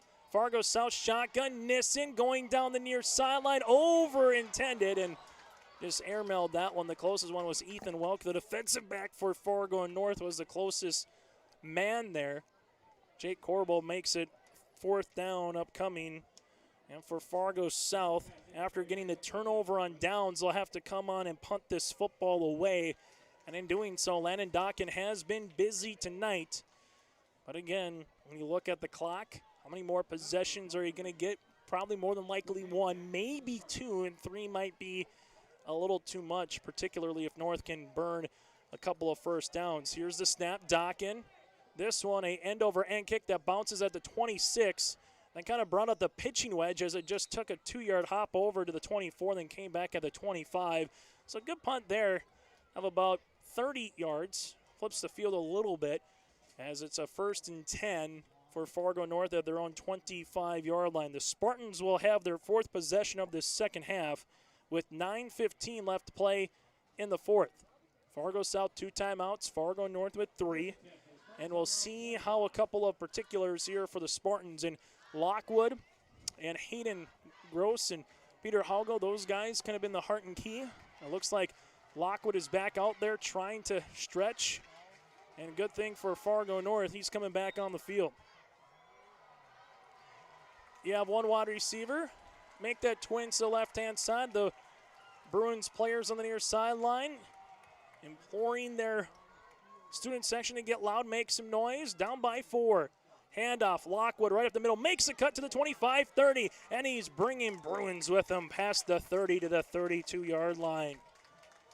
Lockwood, 13 carries for 75 yards. If you talk about 2 runners that look very similar in terms of just what their body frame is, how they run, Halgo and Lockwood is the 1-2 combination that you would like as a coach for Adam Rowland. Again, Fargo South looking for their first win over Fargo North since 2011. Fargo South trying to get that winning streak to 10 straight over the north side if they can come back. 2nd down and 2 for the Spartans. QB keeper, Butane gets the first down past the 35, and then we have a flag coming in. This might either be a face mask, might be a hold, and it's a hold. 7 penalties, 55 yards now for North. The penalty will be on the spot, and it's at the 33-yard line, so mark them back from there, and 2nd and 13 is upcoming. After tonight, Fargo North, they're going to head to Dickinson a week from today. Fargo South will be playing at Valley City. East Region in Class A football, 11A, features Wahpeton, North, Devils Lake, Grand Forks Central, Grand Forks Red River South, and Valley City. 2nd and 13, 8:20 and counting left in regulation. Fargo North will come out in the pistol. Lockwood back in the backfield. Butane, 3-step drop. Looks down the middle. Got a man. That's Friddle. Look out, Friddle. 40, 30. He's loose. 20, 10. Touchdown, Spartans. That goes 77 yards. And Friddle gives Fargo North a 10-point lead. Longest play from scrimmage for Fargo North here tonight. Friddle, 4 receptions for 85 yards and a touchdown. And with 8:02 left to play here in the 4th quarter, Fargo North, Butane goes to Friddle for the score. And for the Fargo North Spartans, they come on for the point after attempt with Watson. This to try to make it a 14-3 lead. Right-footed kick, end over end. It's good. We got a new score. With 8:02 left to play in the 4th quarter, it's Fargo North 14, Fargo South 3. We're back after this with kickoff midway through the 4th quarter on your live events. has its special needs and its own unique set of challenges. That's why we treat your business just like ours, to make sure you are covered right. Hello, this is Shane with Irie Insurance, and our agents have seen it all, and one slip up can take a small business years to recover from. That's why it's so important for a small business to work with an insurance company that can save them money but also make sure they are protected. If you own a small business, we would like to work for you. Go to IrieInsurance.com to find a local agent near you. Longest play from scrimmage of the game for either team goes to Fargo North. Butane finds Friddle as he's able to get past his secondary for that 77-yard touchdown. Watson with the PAT, and Fargo North right now putting the pressure on the Bruins with 8:02 left to play in the fourth quarter. Fargo South will need this drive to at least get a field goal and try to get back within one possession. South this season, 4 field goals so far with no touchdowns in 7 quarters against St. Mary's and Fargo North to open up the season. As coming on is Watson at the 40-yard line. Watson, end over end, nice looking kick. This goes to Spy at the 9. Spy gets to the numbers, to the 15, now at the hash, and he's wrapped up there at the 19-yard line. For Fargo South, they'll handle it with 7:57 left to play in the fourth quarter. And this will be at their 19-yard line. And you just kind of feel like a 3-and-out here might do it with momentum on north side. But again, there's still 7+ minutes left to play. And we've seen the big play capability of South. The problem is when they've had the big play, there's either been a fumble or it seems like there's been a penalty. So just procedure or mistakes, self-inflicted wounds in this one for the Bruins. 2 wide receivers, both left and right, shotgun formation. Nissen, little QB keeper on the read option, gets to the 20, to the 25, and brings a Spartan with him, almost gets the first down. We'll see where they spot it, and they will. They'll give him 10 yards. Nissen on the run, 3 carries for 16 yards, his longest rush of the night, and just what you needed for Coach Colesel and Fargo South. Get something good on first down on your first play of this possession and try to see if you can get something going. Again, we haven't seen Mr. Jones, who was injured in the first half, Kobe, and he is a big-time playmaker. He's on the bench here for Fargo South. It's been a tough blow for the Bruins, particularly at running back in the second half. 2 wide receivers, both left and right. 4 seconds on the play clock. Nissen in the shotgun.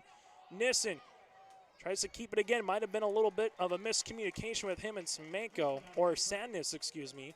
Nissen, though, does get 2 yards on the rush, 4 carries for 18 yards. And right now, if you're Fargo South, I'll see when they go back to the air after a good 10-yard rush on first down. And then on your next first down play, you get 2 yards. Brings up 2nd and 8 for Nissen on the far hash at the 31-yard line. 7 minutes left to play in the fourth quarter. North trying to break a 9-game losing streak to Fargo South. 2 wide receivers, both left and right in the gun. Nissen, this one goes right up the middle, and Fargo South gets 4 yards on the rush. And that one is going to be with Sadness again. Fargo North, though, with the tackle. Gus Mon, the linebacker, at 5'7", 155 pounds, comes down. Sadness for 3 carries for now 10 yards. 3rd down and 4, and without question, I think where you're at on the clock, you're probably looking here if you get a couple of yards. This might be where you got to go for it here if you don't get the first. 3rd and 5, pitch play, trying to get the crack back, and Sadness breaks out of 1 tackle, and it's going to be awfully close, depends on the spot. He needs the 39 for the first, and it might be just a hair short. And now they'll give him the first. That's a good spot right at the 39, so 4 yards on the rush. Sadness 4 carries for 14 yards, so don't worry about if you have to go for it on 4th down on that play, but for the remainder of the game, it is 4-down territory now here for Fargo South. This drive started at 7:57 at their own 19-yard line. Got over 2 minutes. They've been able to move the ball 20 yards, but time is not on the side of the Bruins. 2 wide receivers on either side. Shotgun formation. Nissen looks down the field. That one is almost going to be intercepted by Fargo North. Ethan Walk there on the coverage as they were looking for the 7-yard hitch play to Hansgaard. Instead, it's incomplete. Fargo North right now trying to win their 4th straight ball game again from what they ended last year with wins against the Rough Riders and Grand Forks Central. A squad that made the playoffs a couple of years ago in 3A. 2nd and 10. And we're going to get a false start, I believe, here on the Bruins. Fargo North was showing a little bit of pressure in the A gap, and we got a lineman to jump. 8th penalty for 65 yards now for Fargo South as Nissen comes to the sideline and going to get the play for the Bruins. Clock will stop for a moment. Fargo North right now trying to get to 2-0 in East Region 11A play. Fargo South, this would be their first loss in region play, but they would drop to 0-2 on the season. 2nd down and 15 across the middle, incomplete right through the hands of Jack Corbel, who's got the biggest play from scrimmage, a post pattern right at the Bruin paw, and incomplete. If Corbel able to come down with that one, he could have got at least the 15 for the first, and he would have definitely had some yards after the catch. Instead, it goes down as an incompletion here for Fargo South. And now you have it 3rd and 15 for the Bruins. They will need their own 49-yard line for the first.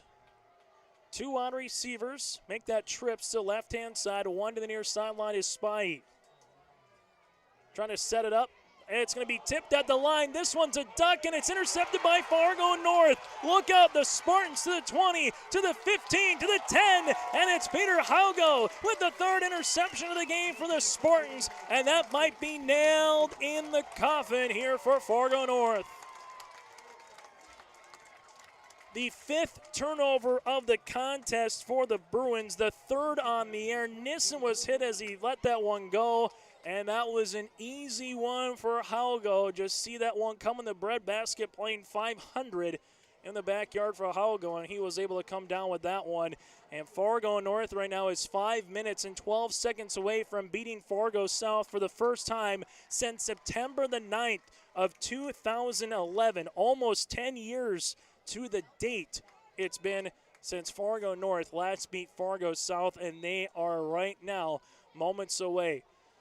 Fargo South, they can still give up a field goal, only be down 2 possessions, but a touchdown would really put the birthday cake in the oven and finish it off. Here comes a handoff. Lockwood. Lockwood gets tackled in the back. Nice job by Nissen to wrap him up for a 3-yard loss. Lockwood goes back to 2nd and 13. Nissen with the tackle. Lockwood now 14 carries for 72 yards, but if you're North, you're going to take it. You'll allow the play clock to continue to tick. You don't have to really run another play until about the 4:26, 4:27 mark before you got to snap it, and by the time you run the play, gets it close down to about 4:22, and then you get the play clock again, and you can easily get this one under 4 minutes before you get to a 4th down scenario. They'll come out I formation. Lockwood dots the I. Boutain under center, handoff, little stretch play to the right-hand side. Lockwood cuts back in, 10-5, lowers the shoulder, and he buries a Bruin at the 3. Fargo South, Jack Corbel comes in on the tackle, but Lockwood made him pay. Going to be close to the 1st down. It looks like it's going to be down to about the 3-yard line. Makes it 3rd down and 1. 13 yards on the rush by Lockwood. 15 carries for 85 yards and a touchdown for Lockwood here tonight. 3rd down and 1. Ball will be at the 3. This will be a long 1.5 yards. I formation again. Lockwood dots the I. 5 seconds on the play clock. Butane under center. Little reverse end around as this one goes to Haugo. Haugo into the end zone. Touchdown, Spartans. The Spartans score for the 3rd time tonight. The 2nd time on the ground. This one via Peter Haugo on the end around 3-yard rushing touchdown. And the Spartans are now up by 17. Haugo 17 carries, 72 yards, and an exclamation point touchdown as Watson comes on for the PAT for the Spartans. 3:34 left to play in regulation. Here comes the point after attempt. Clean snap, clean hold, right-footed kick, end over end, and that one is good. And the Fargo North Spartans can smell it. 2-0 start to the season. They're up 21-3. 3:34 left to play in regulation. It's North up by 18 here late in this one on your live events. What do basketball, choir, drama club, and marching band all have in common? They're all high school activities that offer learning opportunities not necessarily found in the classroom. They take up just a fraction of a typical North Dakota high school's budget, and they go a long way to giving young people the tools they need to thrive. High school activities, they're more than extracurricular. They're extra important, too. This message presented by the North Dakota High School Activities Association and the North Dakota Interscholastic Athletic Administrators Association. Welcome back to Fargo South High School. Thanks for joining us. Again, you can check out more information on your live event. Find out when your favorite team across the Red River Valley, both in North Dakota and Minnesota, through Class A to Class B to Section 6 to Section 8 in Minnesota. Go to yourliveevent.com and check out our weekly and monthly schedule. We got the entire fall package for you, working on the winter schedule now. Winter, we'll have hockey, basketball, wrestling, just like in the fall, a little soccer, volleyball, and football. Fargo North finishes the drive there with a 3-yard rushing touchdown by Haugo. Watson with the point after attempt, and it's 21-3 Spartans. Spy right now to the numbers, to the 20, to the 25, 30, 35, and here comes another flag. This one back at the 32, and Fargo South has an injured player in Josh Nelson down at the 25-yard line. Right now, both teams are starting to rack up some injuries here, and it's early in the season, only game number 2, and you talk about two teams who start to lose players in the early couple weeks. Coach Rowland was saying he felt like as they went from their fall camp into the season, they're gaining some players from guys that were out. And there is no penalty on the play, so no penalty. Fargo South will start with it at their own 38-yard line. But if you're Coach Tyler Colzel, you start looking and you've played guys both ways, and particularly a guy like Kobe Jones, who's your running back and inside linebacker, he goes out in the first half. And now if you got one or two other guys who have came out of this game, your depth chart starts getting awfully small, awfully quick. Fargo South will have to do something in a hot skip and a jip. And this will help. 7-yard little hitch. Nissen goes to the near side for the Bruins. Kaskela able to come up with the reception, as that'll be 7 yards. Right now, 101 yards passing for Nissen. Makes it second down upcoming here for the Bruins. Kobe Nissen, a sophomore at 5'10", 180 pounds. Under 3 minutes to play in regulation. Bruins down by 18. Motion man going from right to left. Nissen has some time. Good looking throw, and he gets to the boundary, and it's caught. One of the better throws and routes we've seen from Fargo South tonight. That goes to Corbel. That's for 20 yards. So that goes for 78 yards on the play, and for Fargo South, again with Nissen, when you give him some time to throw, able to step up, find a man, and fire it home for the sophomore. More importantly, getting out of bounds, stopping the clock, down by 18, 2:46 left to play in regulation. Motion man, right to left. Shotgun.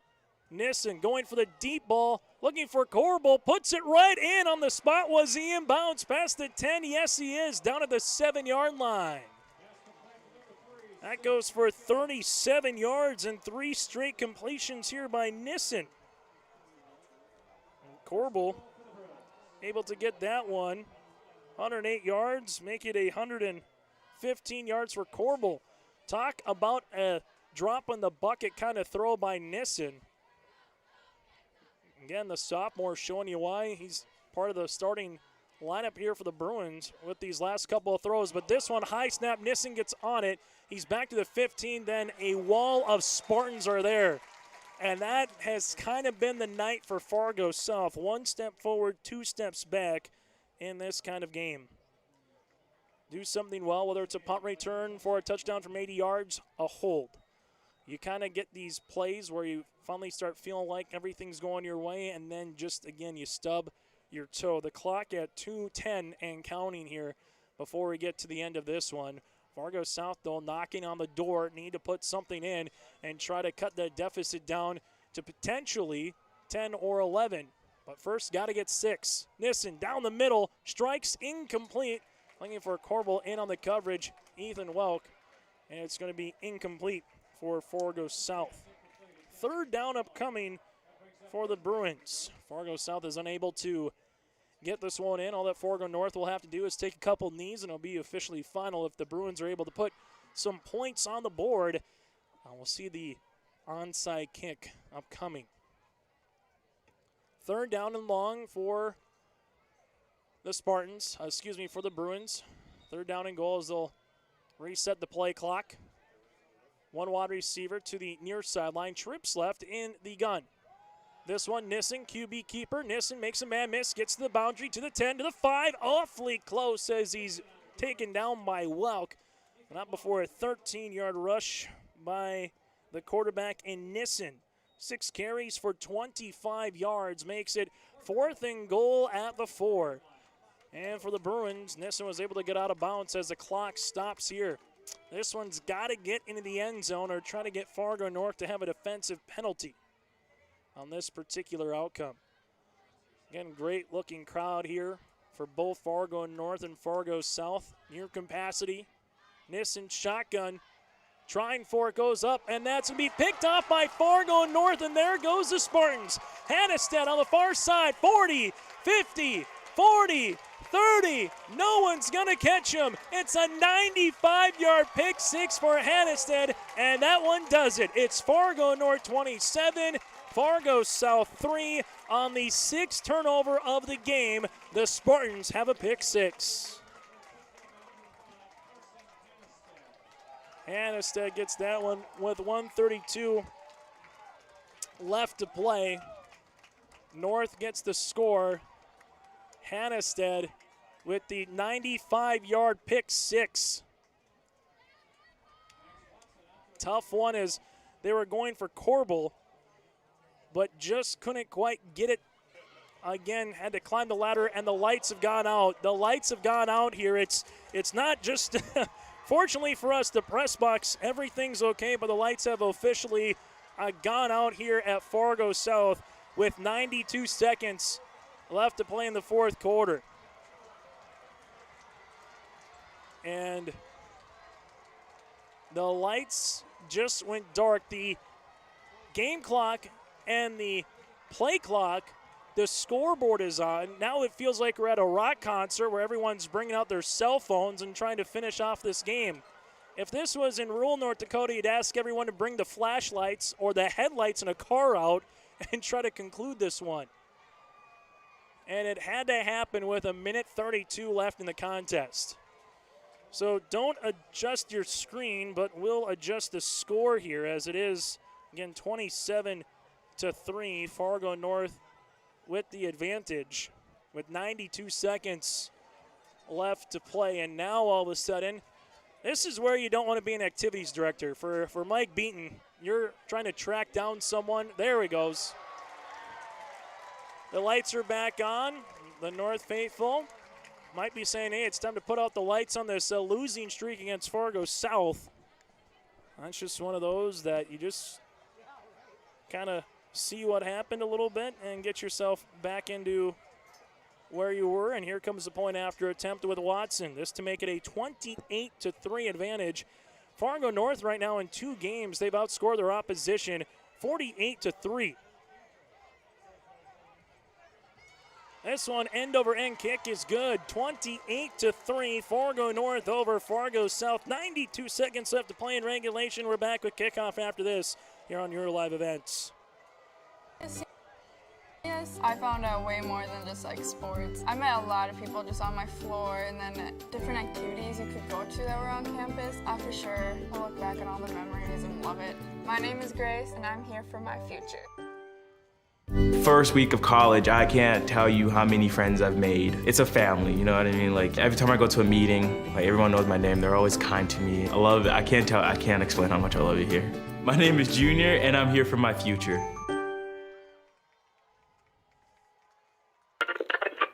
If you're in need of Minnesota and or North Dakota high school athletics coverage, head to yourliveevent.com so you don't miss out on moments like these.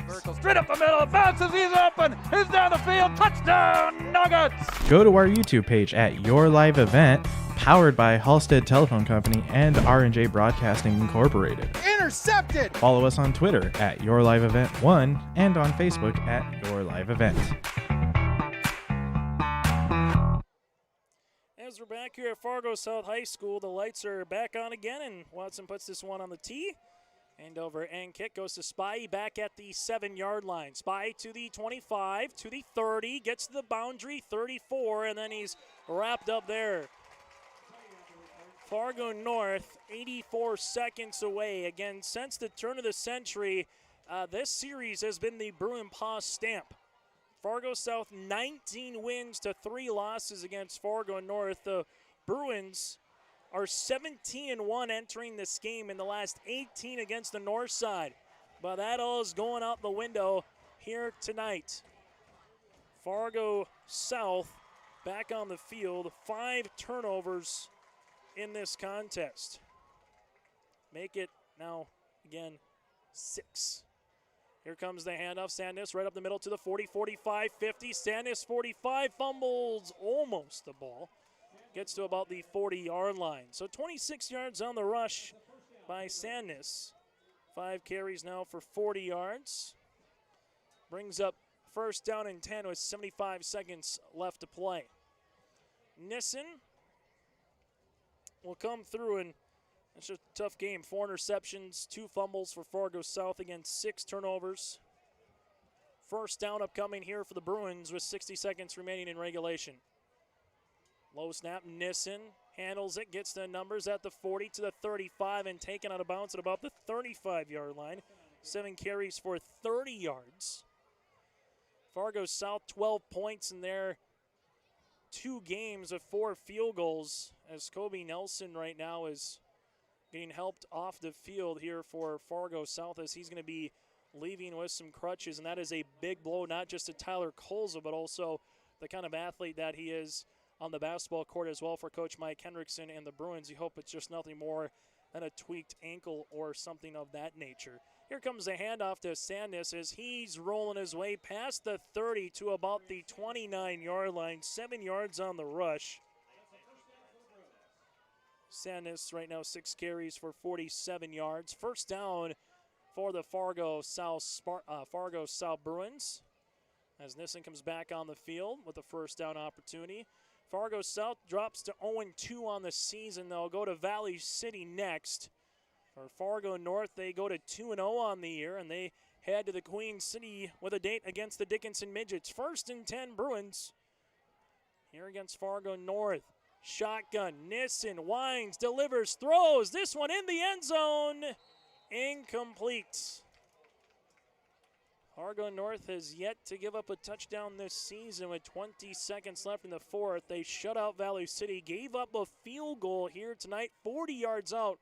By the way, that field goal was good from well past 40 for the kicker of Landon Dockin. Absolutely has a boot. That one from 45 and maybe even 50. This one will be 2 wide receivers, both left and right in the gun. High snap, Nissen will keep it past the 25 to the 20, and he gets the first down, bringing Spartans with him for 10 yards on the rush. That'll be 8 carries for 40 yards for Nissen. It's 12 seconds. Clock will stop for a second as they get ready, and now they'll wind the clock here for the first down. And Fargo South, we'll see if they can get one more play off. If not, that'll be your final score. For the first time since September of 9th of 2011, the Fargo North Spartans are victorious against the Fargo South Bruins. Your final, Fargo North 28, Fargo South 3. The Spartans have snapped a 9-game losing streak against Fargo North. That is your final again in East Region football. Fargo North 2-0 on the season. Fargo South now drops to 0-2. It is a final here on the north side. Our post-game show is coming up next. Don't go anywhere. Stats and get you ready for the weekend here on your live event.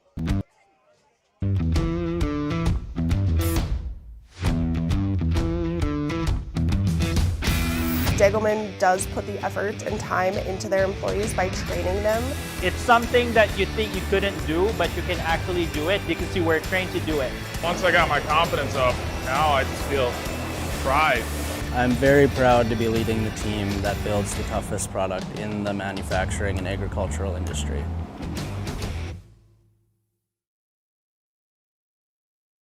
Let's get real. You're ready for a place that's big enough to grow and small enough to care. So get ready for the University of Minnesota Crookston. With more than 30 majors, minors, and certificates, you'll earn a University of Minnesota degree in a close-knit community where faculty become friends and friends feel like family. And to get a degree that can make a difference, you don't need a big city, just big dreams. The University of Minnesota Crookston.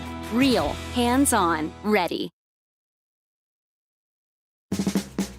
The Ada EDA is committed to improving the quality of life for Ada residents by providing assistance to new and small businesses, developing and assisting with affordable housing to provide economic growth in our community, and including building incentives with affordable lots in great locations with amenities, and also city property tax abatement and free city utilities. For information, contact City of Ada 784-5522 or visit the City of Ada website adamn.gov.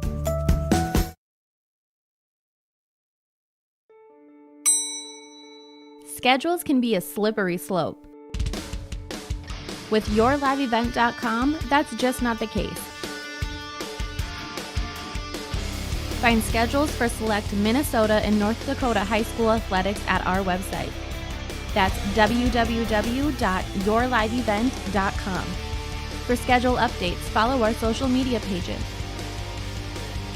Never miss again when it comes to scheduling with Your Live Event.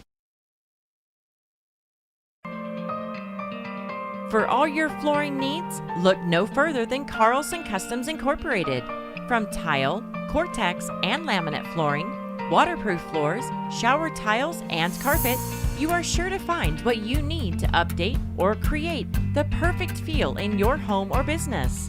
Locally owned and operated, Carlson Customs Incorporated. Call Todd at 218-531-0176. As we're back on our post-game show, again, your final: Fargo North 28, Fargo South 3. The 9-game losing streak against the Bruins goes awry as Fargo North now goes to 2-0 on the season as they win it 28-3 over the Fargo South Bruins. Chase Miller with you here. Let's take a look at the scoring recap. North got on the board in the second quarter with a Lockwood 1-yard rushing touchdown after Miller picked up the fumble from Fargo South at the 1-yard line. Watson with the point after attempt with 8:01 left to play in the second quarter. South gets on the board and their opening possession of the second half with a Dockin 40-yard field goal made it 7-3. Fargo South finally got on the board in the third quarter. Then in the fourth quarter, North scored 3 touchdowns. Butane to Friddle for 77 yards through the air, 14-3 after a Watson point after attempt. North also with another touchdown. Hugo put the game away with 3:34 left to play in the fourth quarter with a 3-yard rushing touchdown. And then Hannestead had a 95-yard pick six to seal it with 1:32 left to play in regulation. North 28, Fargo South 3 again is your final. The Spartans scored 21 points in the fourth quarter, 9 turnovers on Fargo South, 4 in the air on the interception and 2 on the ground with the fumble. Those proved costly, particularly in the second half. We'll come back after this and we'll put our final bow on this one. Take a look at the final numbers as well. Again, Fargo North wins at 28-3 over South here on Your Live Event and yourliveevent.com. This has its special needs and its own unique set of challenges. That's why we treat your business just like ours, to make sure you are covered right. Hello, this is Shane with Irie Insurance, and our agents have seen it all, and one slip-up can take a small business years to recover from. That's why it's so important for a small business to work with an insurance company that can save them money but also make sure they are protected. If you own a small business, we would like to work for you. Go to IrieInsurance.com to find a local agent near you. What do basketball, choir, drama club, and marching band all have in common? They're all high school activities that offer learning opportunities not necessarily found in the classroom. They take up just a fraction of a typical North Dakota high school's budget, and they go a long way to giving young people the tools they need to thrive. High school activities. They're more than extracurricular. They're extra important, too. This message presented by the North Dakota High School Activities Association and the North Dakota Interscholastic Athletic Administrators Association. Going to EDC, I found out way more than just like sports. I met a lot of people just on my floor, and then different activities you could go to that were on campus. For sure, I'll look back on all the memories and love it. My name is Grace, and I'm here for my future. First week of college, I can't tell you how many friends I've made. It's a family, you know what I mean? Like every time I go to a meeting, like everyone knows my name. They're always kind to me. I love it. I can't explain how much I love it here. My name is Junior, and I'm here for my future. If you're in need of Minnesota and or North Dakota high school athletics coverage, head to yourliveevent.com so you don't miss out on moments like these. Straight up the middle, bounces, he's open, he's down the field, touchdown, Nuggets! Go to our YouTube page at Your Live Event, powered by Halstead Telephone Company and R&J Broadcasting Incorporated. Intercepted! Follow us on Twitter at Your Live Event 1 and on Facebook at Your Live Event. As we're back here at Fargo South High School, again, your final 28-3. Fargo North picks up the win over Fargo South, improves to 2-0 now on the season. Fargo South drops to 0-2. Your final numbers in this one for Fargo North, 352 total yards with 182 through the air and $170 on the ground for the Fargo North Spartans. They averaged 4 yards per rush, and they were led on the ground by Lockwood. Mason Lockwood, 15 carries, 85 yards, and a rushing touchdown. Then you had Peter Haugo with 17 carries for 72 yards and a score. 7 carries for 12 yards by Butane. You had Miller with 1 carry for 5. You had 1 carry as well for Schultes here for the Fargo North Spartans. Through the air, Butane goes 10 of 22 for 182 yards, 1 touchdown, and 1 interception. Friddle with the big dagger, 77-yard receiving strike in the fourth quarter. 4 receptions for 85 yards. Schultes, 2 for 14. Gross, 2 receptions for 40 yards. You had Miller with 1 catch for 10. Sem, 1 for 8. And Zeller, 1 for 23. The Spartans, 7 penalties for 55 yards. And they had a couple of turnovers as well. For the Fargo South Bruins, offensively, 311 yards, 153 on the ground, 158 through the air. They were led on the ground by Kobe Jones, who did not play in the second half via an injury. 3 carries for 50 yards. Sandness had 6 for 47. Nissen 8 for 40. Semenko had 2 for 21. And Hamison had a 1 for -5. Nissen through the air, 7 of 30 for 158 yards and 4 interceptions. Corbel had a couple of big-time receptions of 58 yards and a couple of other big plays of 20+, 3 receptions for 115 to lead the way for Fargo South receiving.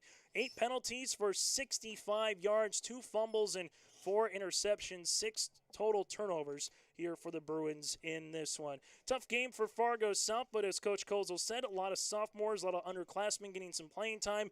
This is one of those games where you'll look back on film and say there was chances, there was opportunities earlier in the game, but sooner or later a good team will put you away, and that's exactly what Fargo North did in the fourth quarter. Fargo North just led by 7 at the half. They were only up 7-3 after the third, but then again, they are up for 21 points in the fourth quarter. They improved to 2-0 on the season. Fargo North next game at Dickinson. They will travel across I-94 and across the state to the Queen City a week from today. Fargo South will look for their first win at Valley City coming up in the City of Bridges a week from tonight on the road. Again, your final, Fargo North 28, Fargo South 3. Thanks for tuning in to our broadcast on Your Live Event. Make sure you check it out on demand at yourliveevent.com or search Your Live Event on YouTube to watch it all for free. And you can also check it out on demand, and make sure volleyball, soccer, and football coming next week. Have a great rest of your Labor Day weekend. I'm Chase Miller repeating tonight's final. Fargo North 28, Fargo South 3. Until next time, have a great weekend and a good rest of your Friday night.